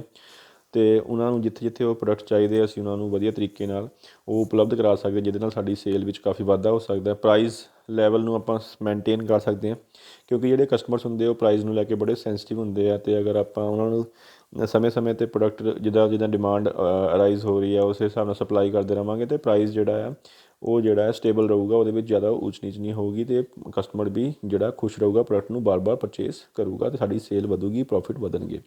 ਡਿਮਾਂਡ ਸਪਲਾਈ ਦੇ ਵਿੱਚ ਇਹਦੇ ਨਾਲ ਹੀ ਕਨੈਕਟਡ ਹੈ ਪੁਆਇੰਟ। ਡਿਮਾਂਡ ਐਂਡ ਸਪਲਾਈ ਦੇ ਵਿੱਚ ਅਸੀਂ ਵਧੀਆ ਤਾਲਮੇਲ ਸਥਾਪਿਤ ਕਰ ਸਕਦੇ ਹਾਂ ਅਗਰ ਸਾਡੀਆਂ ਇਹ ਸਾਰੀਆਂ ਭੌਤਿਕ ਵੰਡ ਦੀਆਂ ਜਿਹੜੀਆਂ ਸਾਰੇ ਤੱਤ ਅਗਰ ਅਸੀਂ ਵਧੀਆ ਤਰੀਕੇ ਨਾਲ ਮੈਨੇਜ ਕੀਤੇ ਹੋਏ ਆ। ਆਪਣੇ ਪ੍ਰੋਡਕਟ ਦੀ ਵਧੀਆ ਤਰੀਕੇ ਨਾਲ ਪਲੈਨਿੰਗ ਕਰ ਸਕਦੇ ਹਾਂ, ਕਸਟਮਰਸ ਦੀਆਂ needs, requirements, taste, preferences, like dislike, fashion ਵਗੈਰਾ ਨੂੰ ਦੇਖਦੇ ਹੋਏ ਅਤੇ ਉਹਨਾਂ ਨੂੰ ਉਹ ਪ੍ਰੋਡਕਟ ਜਿਹੜਾ ਵਧੀਆ ਤਰੀਕੇ ਨਾਲ ਪ੍ਰੋਡਕਟ ਨੂੰ ਮੁਹੱਈਆ ਉਹਨਾਂ ਨੂੰ ਕਰਾ ਸਕਦੇ ਹਾਂ। ਉਹਦਾ ਉਤਪਾਦਨ ਨੂੰ ਯਾਤਾਯਾਤ, ਭੰਡਾਰਨ ਅਰਥਾਤ warehousing, order processing, inventory ਆਦਿ ਦੀ ਸਾਰੇ ਫੈਸਲੇ ਦੇ ਆਧਾਰ 'ਤੇ ਆਪਾਂ ਲੈ ਸਕਦੇ ਹਾਂ। ਇਸ ਤੋਂ ਇਲਾਵਾ ਫਿਜ਼ੀਕਲ ਡਿਸਟਰੀਬਿਊਸ਼ਨ ਜਾਂ ਭੌਤਿਕ ਵੰਡ ਦਾ ਹੋਰ ਕੀ ਰੋਲ ਆ, ਇਹਦਾ ਅਸਰ ਸਾਡੇ ਜੋ ਅਸੀਂ ਚੈਨਲ ਆਫ ਡਿਸਟਰੀਬਿਊਸ਼ਨ ਚੂਜ਼ ਕਰਨਾ ਹੈ ਕਿ ਕਿਸ ਤਰੀਕੇ ਨਾਲ ਅਸੀਂ ਪ੍ਰੋਡਕਟ ਆਪਣਾ ਪ੍ਰੋਡਿਊਸਰ ਤੋਂ ਕੰਜ਼ਿਊਮਰ ਤੱਕ ਪਹੁੰਚਾਉਣਾ ਹੈਗਾ, ਉਹਦੇ ਲਈ ਕਿਹੜੇ ਚੈਨਲ ਆਫ ਡਿਸਟਰੀਬਿਊਸ਼ਨ ਆਪਾਂ ਯੂਜ਼ ਕਰਨੇ ਆ, ਵੰਡ ਦੇ ਚੈਨਲ ਇਸਤੇਮਾਲ ਕਰਨੇ ਆ, ਅਸੀਂ ਉਹ ਆਪਣੇ ਇਸ ਫਿਜ਼ੀਕਲ ਡਿਸਟਰੀਬਿਊਸ਼ਨ ਦੇ ਆਧਾਰ 'ਤੇ ਜਿਹੜਾ ਹੈ ਉਹ ਤੈਅ ਕਰ ਸਕਦੇ ਹਾਂ। ਇਸ ਨੂੰ ਧਿਆਨ ਵਿੱਚ ਰੱਖ ਕੇ ਹੀ ਉਤਪਾਦ ਲਈ ਜਿਹੜੇ ਵੰਡ ਦੇ ਚੈਨਲ ਹੈਗੇ ਉਹਨਾਂ ਦੀ ਚੋਣ ਕੀਤੀ ਜਾ ਸਕਦੀ ਹੈ। ਜੇਕਰ ਸਾਨੂੰ ਉਤਪਾਦ ਦੀ ਵੇਅਰ ਹਾਊਸਿੰਗ ਦੀ ਲੋੜ ਹੋਵੇ, ਜਿੱਦਾਂ ਉਦਾਹਰਨ ਦੇ ਤੌਰ 'ਤੇ, ਤਾਂ ਵੰਡ ਦੇ ਚੈਨਲਾਂ ਦੇ ਅੰਤਰਗਤ ਅਜਿਹੇ ਵਿਕਰੇਤਾਵਾਂ ਦੀ ਸਾਨੂੰ ਚੋਣ ਕਰਨੀ ਪਊਗੀ ਜਿਨ੍ਹਾਂ ਕੋਲ ਵੇਅਰ ਹਾਊਸਿੰਗ ਦੀ ਸਹੂਲਤਾਂ ਉਪਲਬਧ ਹੈਗੀਆਂ ਨੇ। ਮਤਲਬ ਇਸ ਤਰੀਕੇ ਦੇ ਡਿਸੀਜਨ ਆਪਾਂ ਨੂੰ ਲੈਣੇ ਪੈ ਸਕਦੇ ਆ। ਇਸੇ ਤਰੀਕੇ ਨਾਲ ਫਿਜ਼ੀਕਲ ਡਿਸਟਰੀਬਿਊਸ਼ਨ ਜਾਂ ਭੌਤਿਕ ਵੰਡ ਦਾ ਇੱਕ ਅਸਰ ਸਾਡੇ ਇਨਵੈਂਟਰੀ ਲੈਵਲ 'ਤੇ ਵੀ ਪੈਂਦਾ। ਭੌਤਿਕ ਵੰਡ ਉਤਪਾਦ ਦੇ ਇਨਵੈਂਟਰੀ ਲੈਵਲ ਨੂੰ ਪ੍ਰਭਾਵਿਤ ਕਰਦੀ ਹੈ। ਜੇਕਰ ਸਾਡਾ ਭੌਤਿਕ ਵੰਡ ਦੀ ਪ੍ਰਣਾਲੀ ਸਹੀ ਹੈਗੀ ਹੈ ਅਤੇ ਸਾਨੂੰ ਵਧੇਰੇ ਇਨਵੈਂਟਰੀ ਮੇਨਟੇਨ ਕਰਨ ਦੀ ਲੋੜ ਨਹੀਂ ਹੈ। ਲੇਕਿਨ ਜੇਕਰ ਸਾਡੀ ਭੌਤਿਕ ਵੰਡ ਦੀ ਪ੍ਰਣਾਲੀ ਸਹੀ ਨਹੀਂ ਹੈਗੀ ਹੈ, ਉਹਦੇ ਵਿੱਚ ਕੋਈ ਖਾਮੀਆਂ ਹੈਗੀਆਂ ਨੇ, ਅਤੇ ਫਿਰ ਸਾਨੂੰ ਵਧੇਰੇ ਇਨਵੈਂਟਰੀ ਰੱਖਣੀ ਪੈਂਦੀ ਹੈ। ਅਤੇ ਉਹਦਾ ਨੁਕਸਾਨ ਇਹ ਹੁੰਦਾ ਕਿ ਇਨਵੈਂਟਰੀ ਨੂੰ ਰੱਖਣ ਦਾ ਕੈਰਿੰਗ ਕੋਸਟ ਵਗੈਰਾ ਬਹੁਤ ਹਾਈ ਹੁੰਦੀ ਹੈ, ਜੋ ਕਿ ਕਿਸੇ ਛੋਟੇ ਉੱਦਮ ਵਾਸਤੇ ਜਿਹੜਾ ਹੈ ਉਹਨਾਂ ਵਾਸਤੇ ਅਫੋਰਡੇਬਲ ਨਹੀਂ ਹੁੰਦਾ। ਹੁਣ ਆਪਣਾ ਇੰਪੋਰਟੈਂਟ ਟੌਪਿਕ ਇਸ ਲੈਸਨ ਦਾ ਲਾਸਟ ਟੌਪਿਕ ਵੀ ਇਹੀ ਆ। ਆਈ ਥਿੰਕ ਇਸ ਤੋਂ ਬਾਅਦ ਵੀ ਹੋਊਗੇ ਥੋੜ੍ਹੇ ਬਹੁਤ topic, but this is the most important topic of this lesson, that is channel of distribution, ਵੰਡ ਦੇ ਚੈਨਲ। ਅਤੇ ਹੁਣ ਆਪਾਂ ਗੱਲ ਕਈ ਵਾਰ ਕੀਤੀ ਕਿ ਪ੍ਰੋਡਕਟ ਜਿਹੜਾ ਪ੍ਰੋਡਿਊਸ ਕਿਤੇ ਹੁੰਦਾ ਹੈ, ਉਹਦੀ ਕੰਜ਼ੰਪਸ਼ਨ ਕਿਤੇ ਹੁੰਦੀ ਹੈ, ਅਤੇ ਉਹਨੂੰ ਹੁਣ ਕਸਟਮਰਸ ਤੱਕ ਪਹੁੰਚਾਉਣ ਵਾਸਤੇ ਸਾਨੂੰ ਚੈਨਲ ਆਫ ਡਿਸਟਰੀਬਿਊਸ਼ਨ ਦਾ ਜਿਹੜਾ ਸਹਾਇਤਾ ਲੈਣੀ ਪੈਂਦੀ ਹੈ। ਅਤੇ ਇਹਨਾਂ ਦੇ ਰਾਹੀਂ ਹੀ ਜਿਹੜਾ ਕਸਟਮਰਸ ਤੱਕ ਸਮਾਨ ਜਿਹੜਾ ਹੈ, ਉਤਪਾਦ ਜਿਹੜਾ ਹੈ, ਪ੍ਰੋਡਕਟ ਜਿਹੜਾ ਹੈ ਉਹ ਪਹੁੰਚਾਇਆ ਜਾਂਦਾ। ਇਹਨਾਂ ਨੂੰ ਵਿਚੋਲੀਆ ਕਿਹਾ ਜਾਂਦਾ। ਵਿੱਚ ਇਹ ਵਿਸ਼ੇਸ਼ ਰੂਟਾਂ ਦੀ ਸਹਾਇਤਾ ਵੀ ਲਈ ਜਾਂਦੀ ਹੈ, ਵਿਚੋਲੀਆਂ ਦੀ ਸਹਾਇਤਾ ਲਈ ਜਾਂਦੀ ਹੈ। ਅਤੇ ਇਸ ਤਰ੍ਹਾਂ ਵੰਡ ਦੇ ਚੈਨਲ ਤੋਂ ਭਾਵ ਅਜਿਹੇ ਰੂਟਾਂ ਤੋਂ ਹੈ ਜਿਨ੍ਹਾਂ ਰਾਹੀਂ ਉਤਪਾਦਨ ਵਾਲੀ ਥਾਂ ਤੋਂ ਕਿੱਥੇ ਤੱਕ ਪਹੁੰਚਦਾ ਹੈਗਾ, ਉਤਪਾਦਕਾਂ ਤੋਂ ਉਪਭੋਗ ਵਾਲੀ ਥਾਂ ਜਾਂ ਉਪਭੋਗਤਾਵਾਂ ਤੱਕ ਪਹੁੰਚਦਾ ਹੈਗਾ। ਵੰਡ ਦੇ ਚੈਨਲ ਦੇ ਵਿੱਚ ਸੰਸਥਾਵਾਂ ਵੀ ਹੋ ਸਕਦੀਆਂ, ਵਪਾਰੀ ਵੀ ਹੋ ਸਕਦੇ, ਵਿਕਰੀਕਾਰ ਵੀ ਹੋ ਸਕਦੇ, ਦੁਕਾਨਦਾਰ ਵੀ ਹੋ ਸਕਦੇ। ਫਿਲਿਪ ਕੋਟਲਰ ਨੇ ਕੀ ਕਿਹਾ ਚੈਨਲ ਆਫ ਡਿਸਟਰੀਬਿਊਸ਼ਨ ਦੇ ਬਾਰੇ? ਇਹ ਕਹਿੰਦੇ ਸੁਤੰਤਰ ਸੰਗਠਨ ਆ, ਇੱਕ ਉਹਨਾਂ ਦਾ ਸਮੂਹ ਇਹੋ ਜਿਹਾ ਸਮੂਹ ਆ ਜੋ ਕਿਸੇ ਉਤਪਾਦ ਜਾਂ ਸੇਵਾ ਨੂੰ ਪ੍ਰਯੋਗ ਜਾਂ ਉਪਭੋਗ ਲਈ ਉਪਲਬਧ ਕਰਵਾਉਣ ਦੀ ਪ੍ਰਕਿਰਿਆ ਵਿੱਚ ਸ਼ਾਮਲ ਹੁੰਦਾ ਹੈ। Channel of distribution is a set of independent organizations involved in the process of making a product or service available for use or consumption ਬੜੀ ਸਿੰਪਲ ਜੀ ਡੈਫੀਨੇਸ਼ਨ ਹੈ। ਚੈਨਲ ਆਫ ਡਿਸਟ੍ਰੀਬਿਊਸ਼ਨ ਕਹਿੰਦਾ ਉਹ ਸਾਰੀਆਂ ਸੰਸਥਾਵਾਂ ਨੇ, ਉਹਨਾਂ ਦਾ ਸਮੂਹ ਆ ਜੋ ਕੀ ਕਰਦੇ ਨੇ, ਜੋ ਇੱਕ ਪ੍ਰੋਡਕਟ ਜਾਂ ਸਰਵਿਸ ਨੂੰ ਕੰਜੰਪਸ਼ਨ ਵਾਸਤੇ ਜਿੱਥੇ ਉਹਨੂੰ ਕੰਜ਼ਿਊਮ ਕੀਤਾ ਜਾਣਾ ਜਾਂ ਉਹਨੂੰ ਯੂਜ਼ ਕੀਤਾ ਜਾਣਾ ਉੱਥੇ ਤੱਕ ਪਹੁੰਚਾਉਣ ਵਾਸਤੇ ਉਹ ਕੀ ਕਰਦੇ ਨੇ, ਹੈਲਪ ਕਰਦੇ ਨੇ ਜਾਂ ਸ਼ਾਮਲ ਹੁੰਦੇ ਨੇ ਉਹਨੂੰ ਉੱਥੇ ਤੱਕ ਪਹੁੰਚਾਉਣ ਦੇ ਵਿੱਚ। ਬੜੀ ਸਿੰਪਲ ਜੀ ਡੈਫੀਨੇਸ਼ਨ ਹੈ। ਅਮਰੀਕਨ ਮਾਰਕੀਟਿੰਗ ਐਸੋਸੀਏਸ਼ਨ AMA ਦੀ ਡੈਫੀਨੇਸ਼ਨ ਹੈਗੀ ਹੈ, ਵੰਡ ਦਾ ਚੈਨਲ ਕੰਪਨੀ ਦੀਆਂ ਅੰਦਰੂਨੀ ਸੰਗਠਨਾਤਮਕ ਇਕਾਈਆਂ ਜਾਂ ਬਾਹਰੀ ਏਜੰਟਾਂ, ਵਪਾਰੀਆਂ, ਥੋਕ ਵਿਕਰੇਤਾਵਾਂ ਜਾਂ ਪ੍ਰਚੂਨ ਵਿਕਰੇਤਾਵਾਂ ਦਾ ਅਜਿਹਾ ਢਾਂਚਾ ਹੁੰਦਾ ਜਿਸ ਰਾਹੀਂ ਇੱਕ ਕਿਸੇ ਵਸਤੂ, ਉਤਪਾਦ ਜਾਂ ਸੇਵਾ ਦਾ ਵਿਚਾਲੀਕਰਨ ਕੀਤਾ ਜਾਂਦਾ ਹੈਗਾ। ਇਹਨਾਂ ਨੇ ਡਿਟੇਲ 'ਚ ਦੱਸਤਾ ਕਿ ਇਹਦੇ ਵਿੱਚ ਕਿਹੜੇ ਕਿਹੜੇ ਲੋਕ ਸ਼ਾਮਲ ਹੋ ਸਕਦੇ ਨੇ। ਕੰਪਨੀ ਦੇ ਉਹਨਾਂ ਨੇ ਕਿਹਾ ਕਿ ਇੱਕ ਢਾਂਚਾ ਆ ਜਨਰਲ ਆਫ ਡਿਸਟ੍ਰੀਬਿਊਸ਼ਨ, ਇੱਕ ਇਹੋ ਜਿਹਾ ਢਾਂਚਾ ਜਿਹਦੇ ਵਿੱਚ ਕੰਪਨੀ ਦੀਆਂ ਅੰਦਰੂਨੀ ਇਕਾਈਆਂ ਵੀ ਸ਼ਾਮਲ ਨੇ ਅਤੇ ਬਾਹਰਲੇ ਏਜੰਟ, ਡੀਲਰ, ਹੋਲਸੇਲਰ, ਰਿਟੇਲਰ ਵਗੈਰਾ ਵੀ ਸ਼ਾਮਲ ਨੇ ਜਿਹਦੇ ਰਾਹੀਂ ਅਸੀਂ ਆਪਣੇ ਪ੍ਰੋਡਕਟ ਦੀ ਜਾਂ ਕਮੋਡਿਟੀ ਜਾਂ ਸਰਵਿਸ ਦੀ ਜਾਂ ਸੇਵਾ ਦੀ ਮਾਰਕੀਟਿੰਗ ਕਰਦੇ ਹਾਂ। ਅਤੇ ਇਸ ਤਰੀਕੇ ਨਾਲ ਇਹਦੇ ਵਿੱਚ ਬਹੁਤ ਸਾਰੇ ਲੋਕ ਸ਼ਾਮਲ ਹੁੰਦੇ ਨੇ ਜੋ ਕਿ ਉਤਪਾਦਕਾਂ ਤੋਂ ਸਮਾਨ ਲੈ ਕੇ ਉਪਭੋਗਤਾਵਾਂ ਤੱਕ ਹਸਤਾਂਤਰਿਤ ਕਰਦੇ ਨੇ ਜਾਂ ਉਹਨਾਂ ਦੇ ਵਿੱਚ ਸਹਾਇਤਾ ਪ੍ਰਦਾਨ ਕਰਦੇ ਨੇ। ਹੁਣ ਇਹਦੀਆਂ ਵਿਸ਼ੇਸ਼ਤਾਵਾਂ ਕੀ ਆ? ਜਿਹੜੇ ਵੰਡ ਦੇ ਚੈਨਲ ਹੈਗੇ, ਚੈਨਲ ਆਫ ਡਿਸਟ੍ਰੀਬਿਊਸ਼ਨ, ਇਹ ਵੰਡ ਦੇ ਚੈਨਲ ਇੱਕ ਇਹ ਮਾਰਗ ਨੇ ਜਿਨ੍ਹਾਂ ਰਾਹੀਂ ਵਸਤੂਆਂ, ਸੇਵਾਵਾਂ ਦਾ ਉਹ ਉਪਭੋਗਤਾਵਾਂ ਵੱਲ ਨੂੰ ਹਸਤਾਂਤਰਨ ਹੁੰਦਾ। ਇਹਦਾ ਫਲੋ ਹੈ, ਇਹਦੇ ਵਿੱਚ ਫਲੋ ਇੱਕ ਨਿਸ਼ਚਿਤ ਦਿਸ਼ਾ ਵੱਲ ਨੂੰ ਇਹ ਵਸਤੂਆਂ, ਸੇਵਾਵਾਂ ਜਿਹੜੀਆਂ ਨੇ ਉਹਨਾਂ ਦਾ ਫਲੋ ਵਗਦਾ ਰਹਿੰਦਾ। ਇਹ ਉਤਪਾਦਕਾਂ ਤੋਂ ਉਪਭੋਗਤਾਵਾਂ ਵੱਲ ਵਗਦਾ ਹੈ ਜ਼ਿਆਦਾਤਰ। ਫਿਰ ਇਹਦੀ ਬਣਤਰ ਕੀ ਹੈ? ਇਹਦੇ ਵਿੱਚ ਥੋਕ ਵਿਕਰੇਤਾ, ਪ੍ਰਚੂਨ ਵਿਕਰੇਤਾ ਮਤਲਬ ਹੋਲਸੇਲਰ, ਰਿਟੇਲਰ, ਏਜੰਟ, ਵਪਾਰੀ ਸਭ ਸ਼ਾਮਲ ਹੁੰਦੇ ਨੇ। ਫੰਕਸ਼ਨ ਕੀ ਕਰਦੇ ਨੇ? ਇਹ ਵਸਤੂਆਂ, ਸੇਵਾਵਾਂ ਨੂੰ ਉਤਪਾਦਕਾਂ ਤੋਂ ਉਪਭੋਗਤਾਵਾਂ ਵੱਲ ਹਸਤਾਂਤਰਨ ਕਰਦੇ ਨੇ। ਓਬਜੈਕਟਿਵ ਕੀ ਇਹਨਾਂ ਦਾ? ਜੋ ਚੀਜ਼ਾਂ ਬਣਾਈਆਂ ਗਈਆਂ ਨੇ ਉਤਪਾਦਕ ਦੁਆਰਾ ਉਹਨਾਂ ਨੂੰ ਸਹੀ ਤਰੀਕੇ ਨਾਲ ਵੰਡਿਆ ਜਾ ਸਕੇ ਕਸਟਮਰਸ ਤੱਕ ਜਿੱਥੇ ਉਹਨੂੰ ਕੰਜ਼ਿਊਮ ਕੀਤਾ ਜਾਣਾ ਹੈਗਾ ਹੈ, ਅਤੇ ਉਹਦੇ ਨਾਲ ਉਹਨਾਂ ਦੀ ਕਸਟਮਰ ਦੀਆਂ ਲੋੜਾਂ ਨੂੰ ਪੂਰਾ ਕਰਨਾ, ਉਹਨਾਂ ਨੂੰ ਸੰਤੁਸ਼ਟੀ ਪ੍ਰਦਾਨ ਕਰਨਾ, ਉਹਨਾਂ ਦੇ ਰਹਿਣ ਸਹਿਣ, ਸਟੈਂਡਰਡ ਆਫ ਲਿਵਿੰਗ ਦਾ ਪੱਧਰ ਉੱਚਾ ਕਰਨਾ। ਅਤੇ ਇਹਨਾਂ ਦਾ ਲੀਡਰ ਕੌਣ ਹੁੰਦਾ? ਉਤਪਾਦਕ। ਇਹਨਾਂ ਦਾ ਲੀਡਰ ਪ੍ਰੋਡਿਊਸਰ ਹੀ ਆ। ਪ੍ਰੋਡਿਊਸਰ ਨੇ ਹੀ ਡਿਸਾਈਡ ਕਰਨਾ ਕਿ ਉਹਨੇ ਕਿਹੜੇ ਵੰਡ ਦੇ ਚੈਨਲ ਯੂਜ਼ ਕਰਨੇ ਹੈਗੇ ਆ, ਅਤੇ ਉਹਨਾਂ ਦਾ ਸੰਚਾਲਨ, ਨਿਯੰਤਰਣ ਵਗੈਰਾ ਸਾਰਾ ਕੁਛ ਉਹੀ ਕਰਦਾ ਹੈ, ਆਪ ਕਰਦਾ ਹੈ। ਹੁਣ ਇਹਨਾਂ ਦਾ ਰੋਲ ਕੀ ਹੈਗਾ ਹੈ? ਵੰਡ ਦੇ ਚੈਨਲਾਂ ਦਾ ਰੋਲ ਕੀ ਹੈਗਾ? ਵਿਚੋਲੀਏ ਵਗੈਰਾ ਜਿਹੜੇ ਵਿੱਚ ਸ਼ਾਮਲ ਹੁੰਦੇ ਆ ਉਹ ਉਤਪਾਦਾਂ ਨੂੰ ਕੀ ਕਰਦੇ? ਉਹਨਾਂ ਦਾ ਵਰਗੀਕਰਨ ਕਰਦੇ, ਸੌਰਟਿੰਗ ਕਰਦੇ, ਕੁਆਲਿਟੀ ਦੇ ਆਧਾਰ 'ਤੇ, ਸਾਈਜ਼, ਸ਼ੇਪ ਦੇ ਆਧਾਰ 'ਤੇ ਉਹਨਾਂ ਨੂੰ ਅਲੱਗ ਅਲੱਗ ਵੰਡਦੇ ਹੈਗੇ ਆ। ਫਿਰ ਇਹਨਾਂ ਨੂੰ ਵੱਖ-ਵੱਖ ਵਿਸ਼ੇਸ਼ਤਾਵਾਂ ਵਾਲੇ ਉਤਪਾਦਾਂ ਦਾ ਵਰਗੀਕਰਨ ਕੀਤਾ ਜਾਂਦਾ, ਅਲੱਗ ਅਲੱਗ ਸਮੂਹ ਬਣਾਏ ਜਾਂਦੇ ਨੇ। ਉਪਭੋਗਤਾਵਾਂ ਨੂੰ ਇਸ ਦਾ ਬੜਾ ਫਾਇਦਾ ਹੁੰਦਾ ਲੇਟਰ ਔਨ ਜਾ ਕੇ। ਸੰਗ੍ਰਹਿਣ ਕਰਦੇ ਮਤਲਬ ਐਕਿਊਮੂਲੇਟ ਕਰਦੇ। ਵੰਡ ਦੇ ਚੈਨਲ ਇਹਦੇ ਵਿੱਚ ਵਿਚੋਲੀਏ ਸ਼ਾਮਲ ਹੁੰਦੇ ਨੇ। ਐਫੀਸ਼ੀਐਂਟ ਮਿਡਲਮੈਨ ਜਿਹੜੇ ਨੇ ਉਤਪਾਦ ਦੇ ਸਟਾਕ ਦਾ ਕੀ ਕਰ ਲੈਂਦੇ? ਸੰਗ੍ਰਹਿਣ ਕਰਦੇ ਨੇ, ਇਕੱਠਾ ਕਰਦੇ ਨੇ। ਅਤੇ ਨਿਰੰਤਰ ਪੂਰਤੀ, ਇਹਦੇ ਨਾਲ ਕੀ ਹੁੰਦਾ? ਜਦੋਂ ਉਹਨਾਂ ਕੋਲ ਸਟਾਕ ਇਕੱਠਾ ਹੁੰਦਾ ਅਤੇ ਜਿੱਦਾਂ ਕਸਟਮਰ ਉਹਨਾਂ ਤੋਂ ਡਿਮਾਂਡ ਕਰਦੇ ਨੇ ਉਹ ਸਟਾਕ ਉਹਨਾਂ ਨੂੰ ਸਪਲਾਈ ਕਰਦੇ ਰਹਿੰਦੇ ਨੇ। ਅਤੇ ਇਸ ਦੇ ਫਲਸਰੂਪ ਉਤਪਾਦਕਾਂ ਨੂੰ ਉਤਪਾਦ ਦਾ ਵਧੇਰੇ ਸਟਾਕ ਰੱਖਣ ਦੀ ਲੋੜ ਨਹੀਂ ਹੁੰਦੀ ਕਿਉਂਕਿ ਜਿਹੜੇ ਮਿਡਲਮੈਨ ਹੈਗੇ ਆ ਉਹਨਾਂ ਨੇ ਆਪਣੇ ਕੋਲ ਇਹ ਸਟਾਕ ਇਕੱਠਾ ਕਰ ਲਿਆ ਹੁੰਦਾ। ਫਿਰ ਐਲੋਕੇਟ ਕਰਦੇ ਨੇ, ਵੰਡਦੇ ਵੀ ਹੈਗੇ ਆ। ਇਹਦੇ ਨਾਲ ਕੀ ਹੁੰਦਾ? ਜਿਹੜਾ ਵੀ ਉਤਪਾਦ ਹੈਗਾ ਉਹਦੇ ਸਟਾਕ ਨੂੰ ਬਾਜ਼ਾਰੀਕਰਨ ਯੋਗ ਛੋਟੀਆਂ ਛੋਟੀਆਂ ਇਕਾਈਆਂ ਦੇ ਵਿੱਚ ਉਹ ਪਰਿਵਰਤਿਤ ਕਰ ਦਿੱਤਾ ਜਾਂਦਾ ਹੈ ਅਤੇ ਉਪਭੋਗਤਾ ਆਪਣੀ ਲੋੜ ਅਨੁਸਾਰ ਉਤਪਾਦ ਦੀ ਖਰੀਦ ਕਰ ਲੈਂਦਾ। ਉਪਭੋਗਤਾਵਾਂ ਲਈ ਲੈਣ ਦੇਣ ਦੀ ਲਾਗਤ ਵੀ ਬਹੁਤ ਜ਼ਿਆਦਾ ਇਹਦੇ ਨਾਲ ਘੱਟ ਜਾਂਦੀ ਹੈ। ਫਿਰ ਸਮੂਹੀਕਰਨ ਜਾਂ ਅਸੋਰਟਿੰਗ। ਉਪਭੋਗਤਾਵਾਂ ਨੂੰ ਕਈ ਵਾਰ ਕੀ ਹੁੰਦਾ? ਉਤਪਾਦਾਂ ਦੀ ਲੋੜ ਹੁੰਦੀ ਹੈ ਤਾਂ ਜੋ ਆਪਣੀਆਂ ਵਿਲੱਖਣ ਲੋੜਾਂ ਨੂੰ ਪੂਰਾ ਕਰ ਸਕਣ, ਅਤੇ ਵੰਡ ਦੇ ਚੈਨਲ ਕੀ ਕਰਦੇ ਨੇ? ਵਿਭਿੰਨ ਪ੍ਰਕਾਰ ਦੇ ਉਤਪਾਦਾਂ ਨੂੰ ਇੱਕੋ ਹੀ ਥਾਂ 'ਤੇ ਉਪਲਬਧ ਕਰਵਾਇਆ ਜਾਂਦਾ। ਜਿਵੇਂ ਕਿ ਕਿਸੇ ਤੁਸੀਂ ਡਿਪਾਰਟਮੈਂਟਲ ਸਟੋਰ ਦੇ ਵਿੱਚ ਜਾਂਦੇ ਹੋ, ਉੱਥੇ ਕਰਿਆਨੇ, ਮਨਿਆਰੀ, ਸਟੇਸ਼ਨਰੀ ਆਦਿ ਸਮਾਨ ਜਿਹੜਾ ਇਕੱਠਾ ਇੱਕੋ ਜਗ੍ਹਾ ਅਲੱਗ ਅਲੱਗ ਤਰ੍ਹਾਂ ਦੇ ਜਿਹੜੇ ਸਮਾਨ ਹੈ ਉਪਲਬਧ ਕਰਵਾ ਦਿੱਤੇ ਜਾਂਦੇ ਨੇ, ਅਤੇ ਇਹ ਕੰਮ ਵੀ ਵੰਡ ਦੇ ਚੈਨਲ ਦੁਆਰਾ ਕੀਤਾ ਜਾਂਦਾ ਹੈ। ਪ੍ਰੋਡਕਟ ਦੀ ਪ੍ਰਮੋਸ਼ਨ ਵੀ ਕਰਦੇ ਨੇ, ਪ੍ਰਦਰਸ਼ਨੀ ਲਗਾਉਂਦੇ ਨੇ, ਐਗਜ਼ੀਬਿਸ਼ਨਾਂ ਲਗਾਉਂਦੇ ਨੇ, ਪ੍ਰੋਡਕਟ ਬਾਰੇ ਜਾਣਕਾਰੀ ਪ੍ਰਦਾਨ ਕਰਦੇ ਨੇ, ਗਾਹਕਾਂ ਨੂੰ ਆਕਰਸ਼ਿਤ ਕਰਦੇ ਨੇ ਜਿਨ੍ਹਾਂ ਨਾਲ ਪ੍ਰੋਡਕਟ ਦੀ ਵਿਕਰੀ ਵੱਧਦੀ ਹੈ।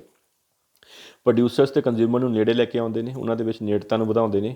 ਜਿਹੜੇ ਵੰਡ ਦੇ ਚੈਨਲ ਹੁੰਦੇ ਨੇ ਰਿਸਕ ਵੀ ਲੈਂਦੇ ਨੇ, ਕਈ ਵਾਰ ਉਹ ਖੁਦ ਸਾਰਾ ਜੋਖਿਮ ਲੈਂਦੇ ਨੇ ਪ੍ਰੋਡਕਟ ਨੂੰ, ਕਿਉਂਕਿ ਤੁਸੀਂ ਦੇਖਿਆ ਉਹ ਸਟਾਕ ਇਕੱਠਾ ਕਰ ਲੈਂਦੇ ਨੇ, ਉਹਨੂੰ ਸਮਾਨ ਨੂੰ ਜਿਹੜਾ ਵੱਡੇ ਪੱਧਰ 'ਤੇ ਜਿਹੜਾ ਆ ਉਹ ਆਪਣੇ ਜ਼ਿੰਮੇਵਾਰੀ 'ਤੇ ਜਿਹਨੂੰ ਖਰੀਦ ਲੈਂਦੇ ਨੇ ਅਤੇ ਆਪਣੇ ਕਸਟਮਰਸ ਨੂੰ ਅੱਗੇ ਜਾ ਕੇ ਵੇਚਦੇ ਹੈਗੇ ਨੇ, ਅਤੇ ਕਾਫੀ ਜ਼ਿਆਦਾ ਜੋਖਮ ਵੀ ਲੈਂਦੇ ਨੇ। ਅਤੇ ਭੌਤਿਕ ਵੰਡ ਜਿਹੜੀ ਫਿਜ਼ੀਕਲ ਡਿਸਟ੍ਰੀਬਿਊਸ਼ਨ ਆਪਾਂ ਪਹਿਲਾਂ ਪੜ੍ਹਿਆ ਉਹਦੇ ਕੁਸ਼ਲਤਾ ਨੂੰ ਵਧਾਉਂਦੇ ਹੈਗੇ ਨੇ, ਉਹਨੂੰ ਯਕੀਨੀ ਬਣਾਉਂਦੇ ਨੇ। ਵੰਡ ਦੇ ਚੈਨਲ ਉਤਪਾਦਾਂ ਦੀ ਕੁਸ਼ਲ ਭੌਤਿਕ ਵੰਡ ਨੂੰ ਯਕੀਨੀ ਬਣਾਉਂਦੇ ਨੇ। ਇਹ ਉਤਪਾਦਕਾਂ ਤੋਂ ਉਪਭੋਗਤਾਵਾਂ ਵੱਲ ਉਤਪਾਦਾਂ ਦੇ ਸੁਵਿਧਾਜਨਕ ਹਸਤਾਂਤਰਨ ਵਿੱਚ ਮਦਦ ਕਰਦੇ ਨੇ, ਅਤੇ ਇਸ ਤਰੀਕੇ ਨਾਲ ਲਾਗਤ ਘੱਟਦੀ ਹੈ। ਵਿਕਰੀ ਦੀ ਲਾਗਤ ਉਪਭੋਗਤਾਵਾਂ ਲਈ ਖਰੀਦਦਾਰੀ ਯਤਨਾਂ ਨੂੰ ਘੱਟ ਕਰਦੇ ਨੇ, ਉਹਨਾਂ ਨੂੰ ਕਾਫੀ ਐਫਰਟਸ ਜਿਹੜੇ ਖਰੀਦਦਾਰਾਂ ਨੂੰ ਕਰਨੇ ਪੈਂਦੇ ਸੀ ਉਹ ਘੱਟ ਜਾਂਦੇ ਨੇ। ਗਾਹਕ ਲਈ ਕਾਫੀ ਜ਼ਿਆਦਾ ਵੱਡਮੁੱਲੀ ਜਾਣਕਾਰੀ ਵੀ ਪ੍ਰਦਾਨ ਇਹ ਕਰਦੇ ਨੇ। ਹੁਣ ਇਹ ਵੰਡ ਦੇ ਚੈਨਲ ਜਿਹੜੇ ਆ ਬਜ਼ਾਰੀਕਰਨ ਦੀ ਜਿਹੜੀ ਪੂਰੀ ਪ੍ਰਕਿਰਿਆ ਉਹਦੇ ਵਿੱਚ ਇੱਕ ਬਹੁਤ ਇੰਪੋਰਟੈਂਟ ਰੋਲ ਪਲੇ ਕਰਦੇ ਨੇ। ਹੁਣ ਇਹਨਾਂ ਨੂੰ ਆਪਾਂ ਦੋ ਹਿੱਸਿਆਂ 'ਚ ਵੰਡ ਸਕਦੇ ਹਾਂ। ਡਾਇਰੈਕਟ ਚੈਨਲ, ਜਿਨ੍ਹਾਂ ਨੂੰ ਆਪਾਂ ਜ਼ੀਰੋ ਲੈਵਲ ਚੈਨਲ ਵੀ ਕਹਿ ਸਕਦੇ ਹਾਂ। ਇਹਦੇ ਵਿੱਚ ਕੀ ਜਿਹੜਾ ਪ੍ਰੋਡਿਊਸਰ ਹੈਗਾ ਉਹ ਡਾਇਰੈਕਟਲੀ ਆਪਣੇ ਕੰਜ਼ਿਊਮਰ ਨੂੰ ਸਮਾਨ ਵੇਚ ਰਿਹਾ ਹੈ, ਇਹਨੂੰ ਡਾਇਰੈਕਟ ਚੈਨਲ ਕਹਿ ਸਕਦੇ ਹਾਂ। ਇਹਦੇ ਵਿੱਚ ਕੋਈ ਮਿਡਲਮੈਨ ਜਾਂ ਵਿਚੋਲੀਏ ਵਗੈਰਾ ਨਹੀਂ ਹੈਗੇ, ਸਿੱਧੇ ਤੌਰ 'ਤੇ ਉਤਪਾਦ ਨੂੰ ਉਪਭੋਗਤਾਵਾਂ ਨੂੰ ਵੇਚਿਆ ਜਾ ਰਿਹਾ। ਅਤੇ ਇਹਨੂੰ ਪ੍ਰਤੱਖ ਚੈਨਲ ਕਿਹਾ ਜਾਂਦਾ। ਇਹਦੇ ਵਿੱਚ ਸਿੱਧਾ ਪ੍ਰਤੱਖ ਸੰਬੰਧ ਹੁੰਦਾ ਕਿ ਇਹਦੇ ਵਿੱਚ ਪ੍ਰੋਡਿਊਸਰ ਅਤੇ ਕੰਜ਼ਿਊਮਰ ਦੇ ਵਿੱਚ। ਇਹ ਸਾਰੇ ਇਹਦੇ ਪੁਆਇੰਟਸ ਹੈਗੇ ਆ। ਇਹ ਬਹੁਤ ਹੀ ਛੋਟੀ ਜਿਹੜੀ ਵੰਡ ਦੀ ਪ੍ਰਕਿਰਿਆ ਹੈਗੀ ਬਹੁਤ ਹੀ ਛੋਟੀ ਹੁੰਦੀ ਹੈ। ਜਿਵੇਂ ਕਿ ਉਦਾਹਰਨ ਦੇ ਤੌਰ 'ਤੇ ਬਾਟਾ ਕੰਪਨੀ ਆਪਣੇ ਜਿਹੜੇ ਰਿਟੇਲ ਸਟੋਰ ਹੈ ਉਹਦੇ ਵਿੱਚ ਆਪਣੇ ਉਪਭੋਗਤਾਵਾਂ ਨੂੰ ਸਿੱਧੇ ਤੌਰ 'ਤੇ ਜਿਹੜਾ ਸਮਾਨ ਵੇਚਦੀ ਹੈਗੀ। ਇਸੇ ਤਰੀਕੇ ਨਾਲ ਅਗਰ ਆਪਾਂ ਇੰਟਰਨੈਟ ਰਾਹੀਂ ਆਪਣਾ ਕੋਈ ਸਮਾਨ, ਅਸੀਂ ਕੋਈ ਸਟੋਰ ਖੋਲ੍ਹਿਆ, ਆਪਾਂ ਇੰਟਰਨੈਟ ਰਾਹੀਂ ਡਾਇਰੈਕਟਲੀ ਆਪਣੇ ਕਸਟਮਰਸ ਨੂੰ ਜਿਹੜਾ ਸਮਾਨ ਵੇਚ ਰਹੇ ਹੈਗੇ ਆ। ਅਤੇ ਉਹਦੇ ਵਿੱਚ ਜਾਂ ਫਿਰ ਕੋਈ ਬੰਦਾ ਹੈਗਾ ਜਿਹੜਾ ਜਿਹਨੇ ਕੋਈ ਸਮਾਨ ਬਣਾਇਆ ਹੈਗਾ ਉਹ ਘਰ ਘਰ ਜਾ ਕੇ ਆਪਣਾ ਸਮਾਨ ਵੇਚਦਾ, ਜਾਂ ਟੈਲੀ ਮਾਰਕੀਟਿੰਗ ਦੇ ਰਾਹੀਂ ਆਪਾਂ। ਇਹ ਸਾਰੇ ਉਦਾਹਰਨ ਹੈਗੇ ਆ ਡਾਇਰੈਕਟ ਚੈਨਲ ਦੇ। ਇਹਦੇ ਫਾਇਦੇ ਨੁਕਸਾਨ ਤੋਂ ਪਹਿਲਾਂ ਇਹ ਦੇਖਦੇ ਹਾਂ ਕਿ ਆਪਾਂ ਇਹ ਕਿੱਥੇ ਕਾਮਯਾਬ ਆ। ਇਹ ਜਿਹੜੀ ਡਾਇਰੈਕਟ ਚੈਨਲ ਆਫ ਡਿਸਟਰੀਬਿਊਸ਼ਨ ਆ, ਇਹ ਕਿੱਥੇ ਕਾਮਯਾਬ ਆ? ਜਿੱਥੇ ਉਤਪਾਦ ਮਹਿੰਗਾ ਹੋਵੇ ਜਾਂ ਉਹ ਨਾਸ਼ਵਾਨ ਮਤਲਬ ਜਲਦੀ ਨਸ਼ਟ ਹੋਣ ਵਾਲਾ ਹੋਵੇ, ਕਿਉਂਕਿ ਅਗਰ ਆਪਾਂ ਉਹਨੂੰ ਅਗਰ ਉਹ ਇਸ ਤਰ੍ਹਾਂ ਦਾ ਹੈਗਾ ਕਿ ਜਲਦੀ ਖ਼ਰਾਬ ਹੋ ਸਕਦਾ ਅਤੇ ਫਿਰ ਆਪਾਂ ਨੂੰ ਉਹਨੂੰ ਜਲਦੀ ਵੇਚਣਾ ਪਊਗਾ, ਅਤੇ ਫਿਰ ਆਪਾਂ ਲੰਬੇ ਚੈਨਲ ਜਿਹੜੇ ਇਨਡਾਇਰੈਕਟ ਚੈਨਲ ਆ, ਅਪਰਤੱਖ ਚੈਨਲ ਆਫ ਡਿਸਟਰੀਬਿਊਸ਼ਨ, ਉਹਨਾਂ ਨੂੰ ਯੂਜ਼ ਨਹੀਂ ਕਰ ਸਕਦੇ। ਤੀਸਰਾ ਇਹਦੇ ਵਿੱਚ ਇਹ ਆ ਕਿ ਅਗਰ ਉਹ ਪ੍ਰੋਡਕਟ ਜਿਹੜਾ ਉਹਨੂੰ ਯੂਜ਼ ਕਿੱਦਾਂ ਕਰਨਾ ਉਹਦੇ ਬਾਰੇ ਸਾਨੂੰ ਦੱਸਣ ਦੀ ਲੋੜ ਹੋਵੇ ਤਾਂ ਵੀ ਆਪਾਂ ਨੂੰ ਇਹ ਡਾਇਰੈਕਟ ਚੈਨਲ ਵਰਤਣਾ ਪੈਣਾ। ਅਤੇ ਅਗਰ ਉਤਪਾਦ ਦੀ ਬਹੁਤ ਜ਼ਿਆਦਾ ਮਾਤਰਾ ਵੀ ਖਰੀਦ ਕੀਤੀ ਜਾਣੀ ਹੋਵੇ, ਜਿਹੜਾ ਕਸਟਮਰ ਹੈ ਉਹਨੇ ਉਹਨੂੰ ਬਹੁਤ ਜ਼ਿਆਦਾ ਮਾਤਰਾ 'ਚ ਖਰੀਦਣਾ ਹੈਗਾ, ਤਾਂ ਵੀ ਆਪਾਂ ਉਹਨੂੰ ਫਿਰ ਡਾਇਰੈਕਟ ਰੂਟ ਦੇ ਰਾਹੀਂ ਹੀ ਵੇਚਣਾ ਸਹੀ ਰਹੂਗਾ। ਉਤਪਾਦ ਦੇ ਪੂਰਤੀਕਾਰਾਂ ਦੀ ਸੰਖਿਆ ਸੀਮਿਤ ਹੋਵੇ, ਮਤਲਬ ਜਿਹੜਾ ਉਤਪਾਦ ਆ, ਪ੍ਰੋਡਕਟ ਆ, ਉਹਨੂੰ ਸਪਲਾਈ ਕਰਨ ਵਾਲੇ ਲੋਕ ਜਿਹੜੇ ਨੇ ਉਹ ਘੱਟ ਹੋਣ, ਤਾਂ ਵੀ ਅਸੀਂ ਡਾਇਰੈਕਟ ਚੈਨਲ ਦੇ ਰਾਹੀਂ ਹੀ ਜਾਵਾਂਗੇ ਉਸ ਪ੍ਰੋਡਕਟ ਨੂੰ ਕਸਟਮਰਸ ਤੱਕ ਪਹੁੰਚਾਉਣ ਲਈ। ਹੁਣ ਇਹਦੇ ਫਾਇਦੇ ਇਹ ਆ ਕਿ ਇਹ ਬੜੀ ਤੇਜ਼ੀ ਨਾਲ ਕੰਮ ਹੁੰਦਾ ਸਾਰਾ ਕੁਛ, ਇਹਦੇ ਵਿੱਚ ਵਿਚੋਲੀਆਂ ਦੀ ਕਮਿਸ਼ਨ ਨਹੀਂ ਹੁੰਦੀ ਅਤੇ ਉਤਪਾਦ ਦੀ ਕੀਮਤ ਘੱਟ ਜਾਂਦੀ ਇਹਦੇ ਕਰਕੇ। ਇਹਦੇ ਵਿੱਚ ਉਤਪਾਦਕ ਦਾ ਪੂਰਾ ਨਿਯੰਤਰਣ ਹੁੰਦਾ ਵੰਡ ਪ੍ਰਣਾਲੀ ਦੇ ਉੱਤੇ, ਵਿਚੋਲੀਆਂ ਉੱਪਰ ਕੋਈ ਨਿਰਭਰਤਾ ਨਹੀਂ ਹੁੰਦੀ। ਵਿਕਰੀ ਤੋਂ ਹੋਣ ਵਾਲੀ ਨਕਦ ਸਾਰੀ ਆਮਦਨ ਵਿੱਚ ਵਾਧਾ ਹੁੰਦਾ ਹੈ। ਨੁਕਸਾਨ ਇਹਦੇ ਕੀ ਆ? ਇਹਦੇ ਵਿੱਚ ਨੁਕਸਾਨ ਇਹ ਹੈ ਕਿ ਵੰਡ ਦੀ ਪ੍ਰਕਿਰਿਆ ਦੌਰਾਨ ਬਜ਼ਾਰੀਕਰਨ ਮਾਹਿਰਾਂ ਦੀਆਂ ਸੇਵਾਵਾਂ ਜਾਂ ਲਾਭ ਨਹੀਂ ਉਠਾਇਆ ਜਾ ਸਕਦਾ। ਜਿਹੜੇ ਮਾਰਕੀਟਿੰਗ ਸਪੈਸ਼ਲਿਸਟ ਹੈਗੇ, ਐਕਸਪਰਟਸ, ਉਹਨਾਂ ਦੀ ਸੇਵਾਵਾਂ ਜਿਹੜੀਆਂ ਆਪਾਂ ਨੂੰ ਮਿਲ ਸਕਦੀਆਂ ਸੀ ਉਹ ਆਪਾਂ ਨਹੀਂ ਲੈਂਦੇ ਇੱਥੇ। ਛੋਟੇ ਉਤਪਾਦਕਾਂ ਲਈ ਉਪਯੋਗੀ ਨਹੀਂ ਹੈ ਇਹ ਪ੍ਰਤੱਖ ਵਿਕਰੀ ਜਿਹੜੀ ਹੈ। ਪ੍ਰਤੱਖ ਵਿਕਰੀ ਕਰਨ ਲਈ ਲੋੜੀਂਦੀਆਂ ਸਹੂਲਤਾਂ ਦੇ ਵਿਕਾਸ ਲਈ ਬਹੁਤ ਜ਼ਿਆਦਾ ਨਿਵੇਸ਼ ਕਰਨ ਦੀ ਲੋੜ ਹੁੰਦੀ ਹੈ। ਜਿਵੇਂ ਕਿ ਬਾਟਾ ਨੇ ਆਪਣੇ ਸਟੋਰ ਖੋਲ੍ਹੇ ਤਾਂ ਉਹਦੇ ਲਈ ਤੁਹਾਨੂੰ ਪਤਾ ਹੀ ਹੈ ਕਿ ਉਹਦੇ ਲਈ ਉਹਨਾਂ ਨੂੰ ਪਹਿਲਾਂ ਕਾਫੀ ਜ਼ਿਆਦਾ ਇਨਵੈਸਟਮੈਂਟ ਕਰਨੀ ਪੈਂਦੀ ਹੈ, ਅਤੇ ਬਹੁਤ ਜ਼ਿਆਦਾ ਵੱਡੇ ਪੱਧਰ 'ਤੇ ਪ੍ਰਯੋਗ ਕਰਨ ਵਿੱਚ ਕਠਿਨਾਈ ਆਉਂਦੀ ਹੈ। ਇੱਦਾਂ ਨਹੀਂ ਹੈ ਕਿ ਨਹੀਂ ਕਰ ਸਕਦੇ, ਪਰ ਕਠਿਨਾਈ ਆਉਂਦੀ ਹੈ। ਅਤੇ ਡਾਇਰੈਕਟ ਚੈਨਲ ਹੈਗੇ ਆ, ਪ੍ਰਤੱਖ ਚੈਨਲ, ਜਿਹਦੇ ਵਿੱਚ ਆਪਾਂ ਦੇਖਿਆ ਉਹਨੂੰ ਜ਼ੀਰੋ ਲੈਵਲ ਵੀ ਕਹਿੰਦੇ ਆ ਚੈਨਲ, ਅਤੇ ਉਹਦੇ ਵਿੱਚ ਮਤਲਬ ਕੋਈ ਵੀ ਸਿੱਧਾ ਡਾਇਰੈਕਟ ਪ੍ਰੋਡਿਊਸਰ ਹੁੰਦਾ ਅਤੇ ਸਿੱਧੇ ਕਸਟਮਰਸ, ਇਹਨਾਂ ਦੋਨਾਂ ਦੇ ਵਿੱਚ ਕੋਈ ਮਿਡਲਮੈਨ ਨਹੀਂ ਹੁੰਦਾ, ਉਹ ਡਾਇਰੈਕਟ ਚੈਨਲ ਹੈ। ਲੇਕਿਨ ਇਨਡਾਇਰੈਕਟ ਚੈਨਲ ਦੇ ਵਿੱਚ ਇੱਦਾਂ ਨਹੀਂ ਹੁੰਦਾ। ਇਨਡਾਇਰੈਕਟ ਚੈਨਲ ਦੇ ਵਿੱਚ ਪ੍ਰੋਡਿਊਸਰ ਅਤੇ ਕੰਜ਼ਿਊਮਰ ਦੇ ਵਿੱਚ ਵਿਚੋਲੀਏ ਹੁੰਦੇ ਆ, ਜਿਨ੍ਹਾਂ ਨੂੰ ਆਪਾਂ ਮਿਡਲਮੈਨ ਕਹਿੰਦੇ ਹਾਂ। ਉਹ ਵਿਚੋਲੀਆ ਇੱਕ ਵੀ ਹੋ ਸਕਦਾ, ਦੋ ਵੀ ਹੋ ਸਕਦੇ, ਤਿੰਨ ਵੀ ਹੋ ਸਕਦੇ ਆ। ਉਹ ਡਿਪੈਂਡ ਕਰਦਾ ਹੈ ਕਿ ਹੁਣ ਕਿਹੜਾ ਚੈਨਲ ਹੈਗਾ ਆ, 1 ਲੈਵਲ ਜਾਂ 2 ਲੈਵਲ ਜਾਂ 3 ਲੈਵਲ ਹੈ। 1 ਲੈਵਲ ਚੈਨਲ ਦਾ ਮਤਲਬ ਪ੍ਰੋਡਿਊਸਰ ਕੰਜ਼ਿਊਮਰ ਦੇ ਵਿੱਚ ਇੱਕੋ ਹੀ ਵਿਚੋਲੀਆ। 2 ਲੈਵਲ ਚੈਨਲ ਦਾ ਮਤਲਬ ਪ੍ਰੋਡਿਊਸਰ ਅਤੇ ਕੰਜ਼ਿਊਮਰ ਉਤਪਾਦਕਾਂ ਅਤੇ ਉਪਭੋਗਤਾਵਾਂ ਵਿੱਚ 2 ਵਿਚੋਲੀਏ ਹੁੰਦੇ ਨੇ। ਅਤੇ 3 ਲੈਵਲ ਚੈਨਲ ਦਾ ਮਤਲਬ ਹੈਗਾ ਕਿ ਪ੍ਰੋਡਿਊਸਰ ਅਤੇ ਕੰਜ਼ਿਊਮਰਸ ਦੇ ਵਿੱਚ 3 ਵਿਚੋਲੀਏ ਸ਼ਾਮਲ ਹੁੰਦੇ ਨੇ। ਉਹ ਕਿੱਦਾਂ ਹੋ ਸਕਦੇ ਨੇ? ਜਿਵੇਂ ਕਿ ਆਪਾਂ 0 ਵਾਲਾ ਪੱਧਰੀ ਚੈਨਲ, ਤਾਂ ਉਹਦੇ ਵਿੱਚ ਉਤਪਾਦਕ ਅਤੇ ਉਪਭੋਗਤਾ ਦੋਨਾਂ ਦੇ ਵਿੱਚ ਕੋਈ ਮਿਡਲਮੈਨ ਨਹੀਂ ਹੁੰਦਾ। ਇੱਕ ਪੱਧਰੀ ਚੈਨਲ ਦੇ ਵਿੱਚ ਉਤਪਾਦਕ ਹੋਊਗਾ, ਰਿਟੇਲ, ਪ੍ਰਚੂਨ ਵਿਕਰੇਤਾ ਅਤੇ ਉਪਭੋਗਤਾ। 2 ਪੱਧਰੀ ਚੈਨਲ ਵਿੱਚ ਹੋਲਸੇਲਰ, ਰਿਟੇਲਰ ਅਤੇ ਉਪਭੋਗਤਾ, ਮਤਲਬ ਉਤਪਾਦਕ, ਹੋਲਸੇਲਰ, ਰਿਟੇਲਰ ਅਤੇ ਉਪਭੋਗਤਾ। ਅਤੇ 4 ਪੱਧਰੀ ਚੈਨਲ 'ਤੇ 3 ਪੱਧਰੀ ਚੈਨਲ ਦੇ ਵਿੱਚ ਏਜੰਟ ਵੀ ਆ ਜਾਊਗਾ। ਏਜੰਟ, ਥੋਕ ਵਿਕਰੇਤਾ ਮਤਲਬ ਜਿਹੜਾ ਵੱਡੇ ਪੱਧਰ 'ਤੇ ਸਮਾਨ ਖਰੀਦਦਾ ਹੈ। ਪ੍ਰਚੂਨ ਵਿਕਰੇਤਾ ਜਿਹੜਾ ਥੋੜ੍ਹੇ ਸਮੇਂ ਪੱਧਰ 'ਤੇ ਸਮਾਨ ਖਰੀਦ ਕੇ ਵੇਚਦਾ। ਉਪਭੋਗਤਾ ਅਤੇ ਕੰਜ਼ਿਊਮਰ ਜਿਹੜਾ ਫਾਈਨਲ ਕੰਜ਼ਿਊਮਰ ਹੁੰਦਾ, ਐਂਡ ਯੂਜ਼ਰ ਜਿਹਨੂੰ ਆਪਾਂ ਕਹਿੰਦੇ ਹਾਂ। ਅਤੇ ਇਸ ਤਰੀਕੇ ਨਾਲ ਇਨਡਾਇਰੈਕਟ ਚੈਨਲ ਦੇ ਵਿੱਚ 3 ਤਰ੍ਹਾਂ ਦੇ, ਅਪਰਤੱਖ ਚੈਨਲ 3 ਤਰ੍ਹਾਂ ਦੇ ਹੋ ਸਕਦੇ, 1 ਪੱਧਰੀ, 2 ਪੱਧਰੀ, 3 ਪੱਧਰੀ।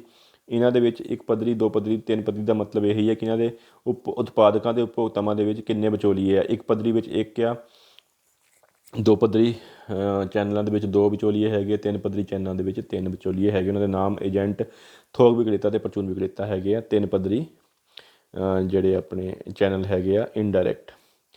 ਹੁਣ ਇਹਨਾਂ ਨੂੰ ਕਿਹੜੇ ਤੱਤ ਪ੍ਰਭਾਵਿਤ ਕਰਦੇ ਨੇ? ਮਤਲਬ ਜਦੋਂ ਤੁਸੀਂ ਚੈਨਲ ਆਫ ਡਿਸਟਰੀਬਿਊਸ਼ਨ ਸਿਲੈਕਟ ਕਰਨੇ ਆ, ਚਾਹੇ ਉਹ ਇਨਡਾਇਰੈਕਟ ਆ ਜਾਂ ਡਾਇਰੈਕਟ ਆ। ਇਨਡਾਇਰੈਕਟ ਦੇ ਵਿੱਚ 3 ਤਰ੍ਹਾਂ ਦੇ ਆ, ਕਿਹੜਾ ਚੈਨਲ ਚੂਜ਼ ਕਰਨਾ ਹੈ ਅਤੇ ਉਹਨੂੰ ਕਿਹੜੇ ਫੈਕਟਰ ਪ੍ਰਭਾਵਿਤ ਕਰਦੇ ਨੇ, ਕਿਹੜੇ ਤੱਤ ਪ੍ਰਭਾਵਿਤ ਕਰਦੇ ਨੇ, ਅਤੇ ਉਹਨਾਂ ਨੂੰ ਆਪਾਂ ਅਲੱਗ-ਅਲੱਗ ਹਿੱਸਿਆਂ 'ਚ ਵਿੱਚ ਵੰਡ ਸਕਦੇ ਹਾਂ।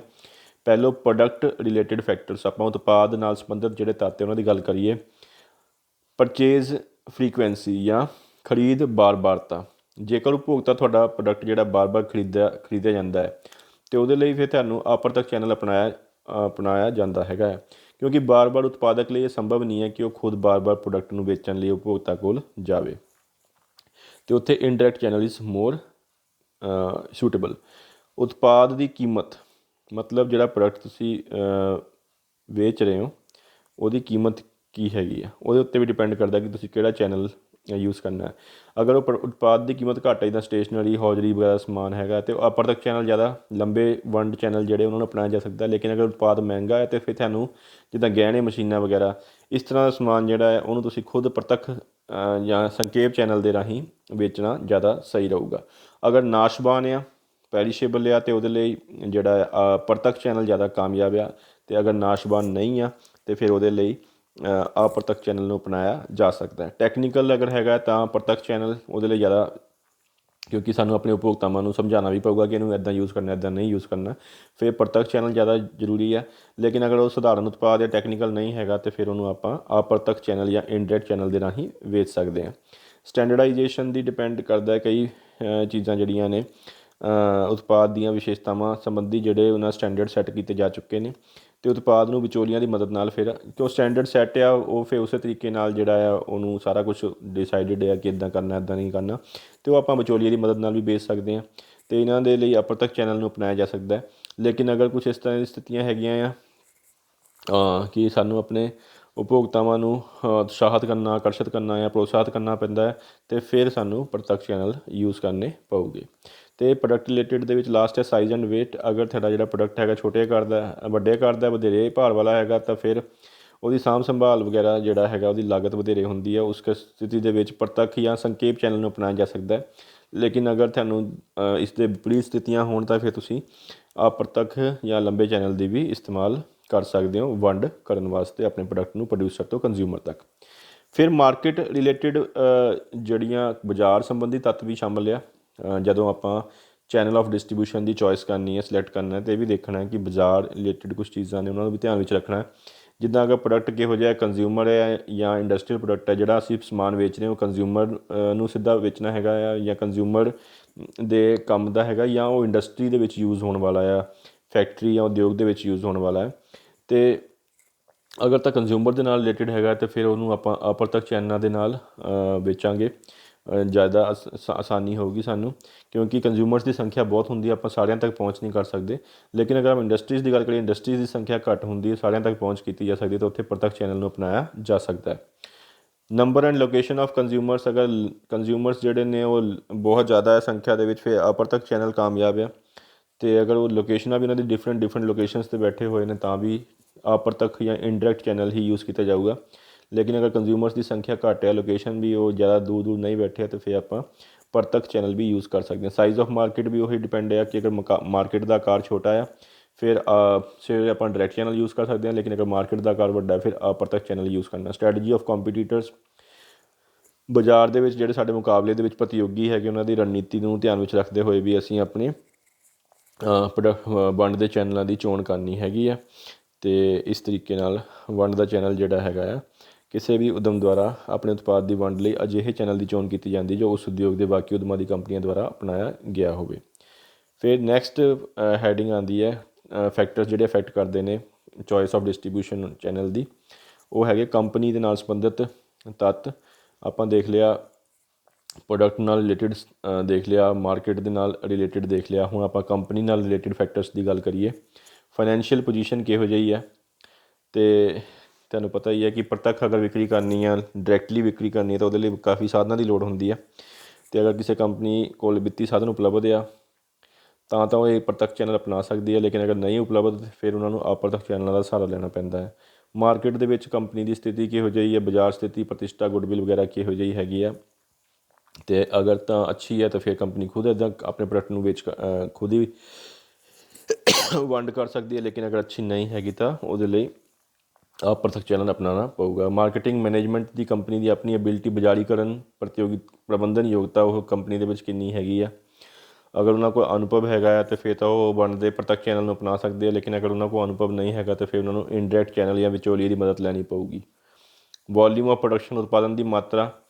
ਜੋ ਕੰਪਨੀ ਵਧੇਰੀ ਮਾਤਰਾ ਵਿੱਚ ਉਤਪਾਦਨ ਕਰਦੀ ਹੋਵੇ ਉਹ ਆਪਣੇ ਪਰਚੂਨ ਸਟੋਰਾਂ ਦੀ ਸਥਾਪਨਾ ਕਰ ਸਕਦੀ ਹੈ, ਕਿਉਂਕਿ ਫਿਰ ਉਹਨਾਂ ਨੂੰ ਪਤਾ ਹੈ ਕਿ ਅਸੀਂ ਤਾਂ ਬਹੁਤ ਜ਼ਿਆਦਾ ਮਾਤਰਾ ਦੇ ਵਿੱਚ ਉਤਪਾਦਨ ਕਰਨਾ ਅਤੇ ਫਿਰ ਅਸੀਂ ਆਪ ਹੀ ਨਾ ਕਿਉਂ ਨਾ ਆਪਣੇ ਸਟੋਰ ਖੋਲੀਏ ਤਾਂ ਉੱਥੋਂ ਆਪਣਾ ਸਮਾਨ ਵੇਚੀਏ। ਫਿਰ ਉਹ ਪ੍ਰਤੱਖ ਚੈਨਲ ਦੇ ਰਾਹੀਂ ਜਾਊਗੇ। ਲੇਕਿਨ ਅਗਰ ਕੰਪਨੀ ਘੱਟ ਮਾਲ ਦਾ ਉਤਪਾਦਨ ਕਰਦੀ ਹੈ ਤਾਂ ਫਿਰ ਉਹ ਅਪ੍ਰਤੱਖ ਚੈਨਲਾਂ 'ਤੇ ਡਿਪੈਂਡੈਂਟ ਹੁੰਦੀ ਆ। ਉਸ ਤੋਂ ਬਾਅਦ ਨੀਡ ਫੋਰ ਕੰਟਰੋਲ। ਅਗਰ ਕੋਈ ਕੰਪਨੀ ਆਪਣੇ ਉਤਪਾਦ ਦੀ ਵੰਡ ਨੂੰ ਨਿਯੰਤਰਿਤ ਕਰਨਾ ਚਾਹੁੰਦੀ ਹੈ ਤਾਂ ਫਿਰ ਉਹ ਸੰਖੇਪ ਜਾਂ ਪ੍ਰਤੱਖ ਚੈਨਲ ਨੂੰ ਅਪਣਾਊਗੀ। ਲੇਕਿਨ ਅਗਰ ਕੋਈ ਕੰਪਨੀ ਅਜਿਹਾ ਨਹੀਂ ਕਰਨਾ ਚਾਹੁੰਦੀ ਤਾਂ ਫਿਰ ਉਹ ਲੰਬੇ ਅਪ੍ਰਤੱਖ ਚੈਨਲਾਂ ਨੂੰ, ਇਨਡਾਇਰੈਕਟ ਚੈਨਲਸ ਨੂੰ ਅਡੋਪਟ ਕਰਦੀ ਆ। ਬਜ਼ਾਰੀਕਰਨ ਦੀਆਂ ਨੀਤੀਆਂ। ਕੋਈ ਕੰਪਨੀ ਆਪਣੀ ਵਿਕਰੀ ਤੋਂ ਬਾਅਦ ਵਾਲੀਆਂ ਸੇਵਾਵਾਂ ਕਸਟਮਰਸ ਨੂੰ ਜੋ ਘਰ ਉਤਪਾਦ ਨੂੰ ਪਹੁੰਚਾਉਣ ਦੀਆਂ, ਉਹਨਾਂ ਦੇ ਡੋਰ ਸਟੈਪ 'ਤੇ ਸਮਾਨ ਪਹੁੰਚਾਉਣ ਦੀਆਂ ਫੈਸਿਲਿਟੀਜ਼, ਜਾਂ ਗਾਹਕਾਂ ਨੂੰ ਖੁਦ ਸੰਪਰਕ ਕਰਨੀਆਂ, ਅਗਰ ਇਸ ਤਰ੍ਹਾਂ ਦੀਆਂ ਕੁਛ ਸਟ੍ਰੈਟਜੀਜ਼ ਦੇ ਉੱਤੇ ਕੰਮ ਕਰਨਾ ਚਾਹੁੰਦੀ ਹੈ ਤਾਂ ਫਿਰ ਕੰਪਨੀ ਪ੍ਰਤੱਖ ਜਾਂ ਸੰਖੇਪ ਚੈਨਲ ਨੂੰ ਅਪਣਾ ਸਕਦੀ ਹੈ। ਲੇਕਿਨ ਅਗਰ ਉਹ ਅਜਿਹੀਆਂ ਨੀਤੀਆਂ ਦੀ ਪਾਲਣਾ ਨਹੀਂ ਕਰਨਾ ਚਾਹੁੰਦੀ ਫਿਰ ਉਹ ਅਪ੍ਰਤੱਖ ਚੈਨਲਾਂ ਨੂੰ ਅਪਣਾ ਸਕਦੀ ਹੈਗੀ ਆ। ਇਹ ਸੀਗੇ ਕੰਪਨੀ ਰਿਲੇਟਿਡ ਫੈਕਟਰਸ। ਅਤੇ ਹੁਣ 2 ਫੈਕਟਰਸ ਹੋਰ ਹੈਗੇ ਨੇ ਆਪਣੇ ਕੋਲ, ਮਿਡਲਮੈਨ ਰਿਲੇਟਿਡ ਫੈਕਟਰਸ ਅਤੇ environment related factors. Middleman related factors ਦੇ ਵਿੱਚ ਆਪਾਂ ਆਪਣੇ ਮਿਡਲਮੈਨ ਦੇ ਉੱਤੇ ਦੇਖਣਾ ਹੈ ਕਿ ਅਗਰ ਮਿਡਲਮੈਨ ਜਿਹੜੇ ਸਾਡੇ ਵਿਚੋਲੀਏ ਹੈਗੇ ਉਹਨਾਂ ਕੋਲ ਸੇਵਾਵਾਂ ਪ੍ਰਦਾਨ ਕਰਨ ਦੀ ਯੋਗਤਾ ਹੈਗੀ ਹੈ, ਮਤਲਬ ਉਹ ਸਾਡੇ ਕਸਟਮਰਸ ਨੂੰ ਸਾਖ ਸਹੂਲਤਾਂ, ਸਟੋਰੇਜ, ਢੋਆਈ, ਵਿਕਰੀ ਤੋਂ ਬਾਅਦ ਦੀਆਂ ਸੇਵਾਵਾਂ ਜਿਹੜੀਆਂ ਉਹ ਦੇ ਸਕਦੇ ਕਿ ਨਹੀਂ ਦੇ ਸਕਦੇ। ਅਗਰ ਤਾਂ ਉਹ ਦੇ ਸਕਦੇ ਫਿਰ ਆਪਾਂ ਅਪ੍ਰਤੱਖ ਚੈਨਲਾਂ 'ਤੇ ਜਾਵਾਂਗੇ, ਨਹੀਂ ਤਾਂ ਫਿਰ ਆਪਾਂ ਨੂੰ ਖੁਦ ਹੀ ਇਹ ਸਾਰੀ ਜ਼ਿੰਮੇਵਾਰੀ ਆਪ ਹੀ ਚੁੱਕਣੀ ਪਊਗੀ। ਇਹ ਤਰੀਕੇ ਨਾਲ ਅਗਰ ਸਾਡੇ ਮਿਡਲਮੈਨ ਕੁਸ਼ਲ ਆ, ਅਵੇਲੇਬਲ ਹੈਗੇ ਆ, ਭਰੋਸੇਯੋਗ ਹੈਗੇ ਆ ਤਾਂ ਫਿਰ ਉਹ ਵਿਚੋਲੀਏ ਜਿਹੜੇ ਆਪਾਂ ਉਹਨਾਂ ਨੂੰ ਯੂਜ਼ ਕਰ ਸਕਦੇ ਹਾਂ ਆਪਣੇ ਪ੍ਰੋਡਕਟ ਨੂੰ ਵੇਚਣ ਵਾਸਤੇ। ਅਦਰਵਾਈਜ਼ ਫਿਰ ਸਾਨੂੰ, ਨਹੀਂ ਤਾਂ ਫਿਰ ਆਪਾਂ ਨੂੰ ਆਪਣੇ ਆਪ ਹੀ ਜ਼ਿੰਮੇਵਾਰੀ ਲੈਣੀ ਪਊਗੀ। ਕੋਸਟ, ਅਗਰ ਉਹ ਇਹ ਜਿਹੜੇ ਅਪ੍ਰਤੱਖ ਚੈਨਲ ਹੈਗੇ ਆ, ਵਿਚੋਲੀਏ ਹੈਗੇ, ਉਹਨਾਂ ਦੀ ਸੇਵਾਵਾਂ ਪ੍ਰਾਪਤ ਕਰਨ ਦੀ ਕੋਸਟ ਜ਼ਿਆਦਾ ਹੋਵੇ, ਫਿਰ ਲਾਗਤਾਂ ਜ਼ਿਆਦਾ ਹੋਣ ਤਾਂ ਵੰਡ ਦਾ ਅਪ੍ਰਤੱਖ ਚੈਨਲ ਨਹੀਂ ਆਪਾਂ ਅਪਣਾ ਸਕਦੇ, ਫਿਰ ਸਾਨੂੰ ਪ੍ਰਤੱਖ ਚੈਨਲ ਵੱਲ ਨੂੰ ਹੀ ਜਾਣਾ ਪਊਗਾ। ਲਾਸਟ ਵਿੱਚ ਇਨਵਾਇਰਮੈਂਟਲ ਰਿਲੇਟਿਡ ਫੈਕਟਰਸ ਹੈਗੇ ਆਪਣੇ ਕੋਲ। ਇਨਵਾਇਰਮੈਂਟ ਰਿਲੇਟਿਡ ਫੈਕਟਰਸ ਜਿਹੜੇ ਵਾਤਾਵਰਨ ਸੰਬੰਧੀ ਜਿਹੜੇ ਤੱਤ ਨੇ ਉਹਨਾਂ ਦੇ ਵਿੱਚ ਇਹ ਦੇਖਣਾ ਹੈ ਕਿ ਆਰਥਿਕ ਸਥਿਤੀਆਂ ਕਿਹੋ ਜਿਹੀਆਂ ਚੱਲ ਰਹੀਆਂ। ਮੰਦੀ ਦੀ ਸਥਿਤੀ ਜਿਹਦੇ ਵਿੱਚ ਆਪਾਂ ਜਾਣਦੇ ਹਾਂ ਲਾਗਤ ਵਿੱਚ ਕਮੀ ਕਰਨ ਲਈ ਉਤਪਾਦਕਾਂ ਦੁਆਰਾ ਆਪਣੇ ਉਤਪਾਦਾਂ ਦੀ ਵੰਡ ਪ੍ਰਤੱਖ ਚੈਨਲ ਜਾਂ ਸੰਖੇਪ ਚੈਨਲਾਂ ਦੁਆਰਾ ਕੀਤੀ ਜਾਂਦੀ ਹੈ। ਤੇਜ਼ੀ ਦੀ ਸਥਿਤੀ ਦੇ ਵਿੱਚ ਵਿਕਰੀ ਵਧਾਉਣੀ ਹੁੰਦੀ ਹੈ ਅਤੇ ਵਿਚੋਲੀਆਂ ਦੀ ਮਦਦ ਲੈ ਕੇ ਵਿਕਰੀ ਨੂੰ ਵਧਾਇਆ ਜਾਂਦਾ। ਕਾਨੂੰਨੀ ਵਾਤਾਵਰਨ ਵੀ ਬੜਾ ਇੰਪੋਰਟੈਂਟ ਹੈ।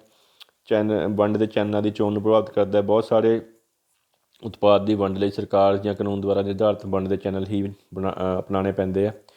ਫਿਰ ਸਮਾਜਕ ਸਥਿਤੀਆਂ ਨੂੰ ਧਿਆਨ ਵਿੱਚ ਰੱਖਦੇ ਹੋਏ ਵੀ ਕਿ ਸਮਾਜ ਦੇ ਦੇਸ਼ ਦੇ ਵਿੱਚ ਅਨਪੜ੍ਹਤਾ ਜਾਂ ਗਿਆਨਤਾ, ਗਰੀਬੀ ਵਗੈਰੀਆਂ ਸਮੱਸਿਆਵਾਂ ਕਿੰਨੀਆਂ ਹੈਗੀਆਂ, ਕਿੰਨੀਆਂ ਨਹੀਂ ਹੈ, ਉਹਦੇ ਹਿਸਾਬ ਨਾਲ ਵੀ ਅਗਰ ਜ਼ਿਆਦਾ ਹੈਗੀਆਂ ਤਾਂ ਫਿਰ ਪ੍ਰਤੱਖ ਚੈਨਲ ਅਪਣਾਉਣਾ ਪਊਗਾ। ਨਹੀਂ, ਅਗਰ ਇਹੋ ਜਿਹੀਆਂ ਸਥਿਤੀਆਂ ਨਹੀਂ ਹੈਗੀਆਂ ਤਾਂ ਅਪ੍ਰਤੱਖ ਚੈਨਲ ਵੀ ਨਹੀਂ ਇਹਦੇ ਵਿੱਚ ਅਗਰ ਅਗਿਆਨਤਾ ਹੈਗੀ ਆ, ਲੋਕਾਂ ਦੇ ਵਿੱਚ ਅਨਪੜ੍ਹਤਾ ਹੈਗੀ ਆ, ਇਲਿਟਰੇਸੀ ਆ, ਇਗਨੋਰੈਂਸ ਆ, ਗਰੀਬੀ ਆ, ਤਾਂ ਫਿਰ ਆਪਾਂ ਜਿਹੜਾ ਹੈਗਾ ਆ ਪ੍ਰਤੱਖ ਚੈਨਲ ਨਹੀਂ ਅਪਣਾ ਸਕਦੇ। ਫਿਰ ਸਾਨੂੰ ਅਪ੍ਰਤੱਖ ਚੈਨਲ ਜਿਹੜਾ ਆ ਉਹੀ ਲਾਹੇਵੰਦ ਹੋਊਗਾ। ਲੇਕਿਨ ਅਗਰ ਸਮਾਜ ਪ੍ਰੋਗਰੈਸਿਵ ਸੁਸਾਇਟੀ ਆ, ਕਾਫੀ ਐਜੂਕੇਟਿਡ ਲੋਕ ਆ, ਫਿਰ ਆਪਾਂ ਪ੍ਰਤੱਖ ਚੈਨਲ ਦੇ ਰਾਹੀਂ ਵੀ ਉਹਨਾਂ ਨੂੰ ਸਮਾਨ ਵੇਚ ਸਕਦੇ ਹਾਂ। ਮੋਰਲ ਕੰਡੀਸ਼ਨ, ਨੈਤਿਕ ਸਥਿਤੀਆਂ ਕਿਹੋ ਜਿਹੀਆਂ, ਲੋਕ ਇਮਾਨਦਾਰ, ਭਰੋਸੇਯੋਗ ਹੋਣ ਤਾਂ ਏਜੰਟਾਂ, ਵਪਾਰੀਆਂ ਦੇ ਨਾਲ ਦੁਆਰਾ ਕਾਲਾਬਾਜ਼ਾਰੀ ਆਦਿ ਵਰਗੀਆਂ ਸਮੱਸਿਆਵਾਂ ਫਿਰ ਪੈਦਾ ਨਹੀਂ ਹੁੰਦੀਆਂ। ਅਜਿਹੀ ਸਥਿਤੀ ਵਿੱਚ ਅਪ੍ਰਤੱਖ ਚੈਨਲਾਂ ਨੂੰ ਆਸਾਨੀ ਨਾਲ ਅਪਣਾਇਆ ਜਾ ਸਕਦਾ। ਇਸ ਦੇ ਵਿਪਰੀਤ ਸਥਿਤੀਆਂ ਵਿੱਚ ਪ੍ਰਤੱਖ ਚੈਨਲਾਂ ਨੂੰ ਹੀ ਅਪਣਾਇਆ ਜਾਣਾ ਚਾਹੀਦਾ ਹੈਗਾ। ਆਖਰ 'ਚ ਆਪਾਂ ਇਹ ਕਹਿ ਸਕਦੇ ਹਾਂ ਕਿ ਜਿਹੜੇ ਵੀ ਉਤਪਾਦ ਦੇ ਵੰਡ ਦੇ ਚੈਨਲ ਦੀ ਚੋਣ ਆਪਾਂ ਕਰਨੀ ਹੈ ਉਹਦੇ ਲਈ ਕਈ ਤੱਤਾਂ ਨੂੰ ਪ੍ਰਭਾਵਿਤ ਕਰਦੇ ਨੇ। ਇਹਨਾਂ ਸਾਰੇ ਤੱਤਾਂ ਨੂੰ ਧਿਆਨ ਵਿੱਚ ਰੱਖਦੇ ਹੋਏ ਹੀ ਕੰਪਨੀ ਜਾਂ ਉੱਦਮ ਨੂੰ ਆਪਣੇ ਉਤਪਾਦ ਨੂੰ ਵੰਡਣ ਲਈ ਉਪਯੁਕਤ ਚੈਨਲ ਦੀ ਚੋਣ ਕਰਨੀ ਚਾਹੀਦੀ ਹੈਗੀ ਹੈ। ਅਤੇ ਇਸ ਪਾਠ ਦੇ ਵਿੱਚ ਆਪਾਂ ਇਹਨਾਂ ਸਾਰੀਆਂ ਚੀਜ਼ਾਂ ਦੇ ਬਾਰੇ 2 ਇੰਪੋਰਟੈਂਟ ਪੀਸ ਆਫ ਮਾਰਕੀਟਿੰਗ ਦੇ ਬਾਰੇ ਪੜ੍ਹਿਆ। ਇੱਕ ਸੀਗਾ ਪਲੇਸ ਐਂਡ ਉਸ ਤੋਂ ਪਹਿਲਾਂ ਸੀਗਾ ਪ੍ਰਾਈਸ। ਪਲੇਸ ਦੇ ਵਿੱਚ 2 ਆ ਗਏ, ਫਿਜ਼ੀਕਲ ਡਿਸਟਰੀਬਿਊਸ਼ਨ, ਭੌਤਿਕ ਵੰਡ, ਅਤੇ ਚੈਨਲਸ ਆਫ ਡਿਸਟਰੀਬਿਊਸ਼ਨ।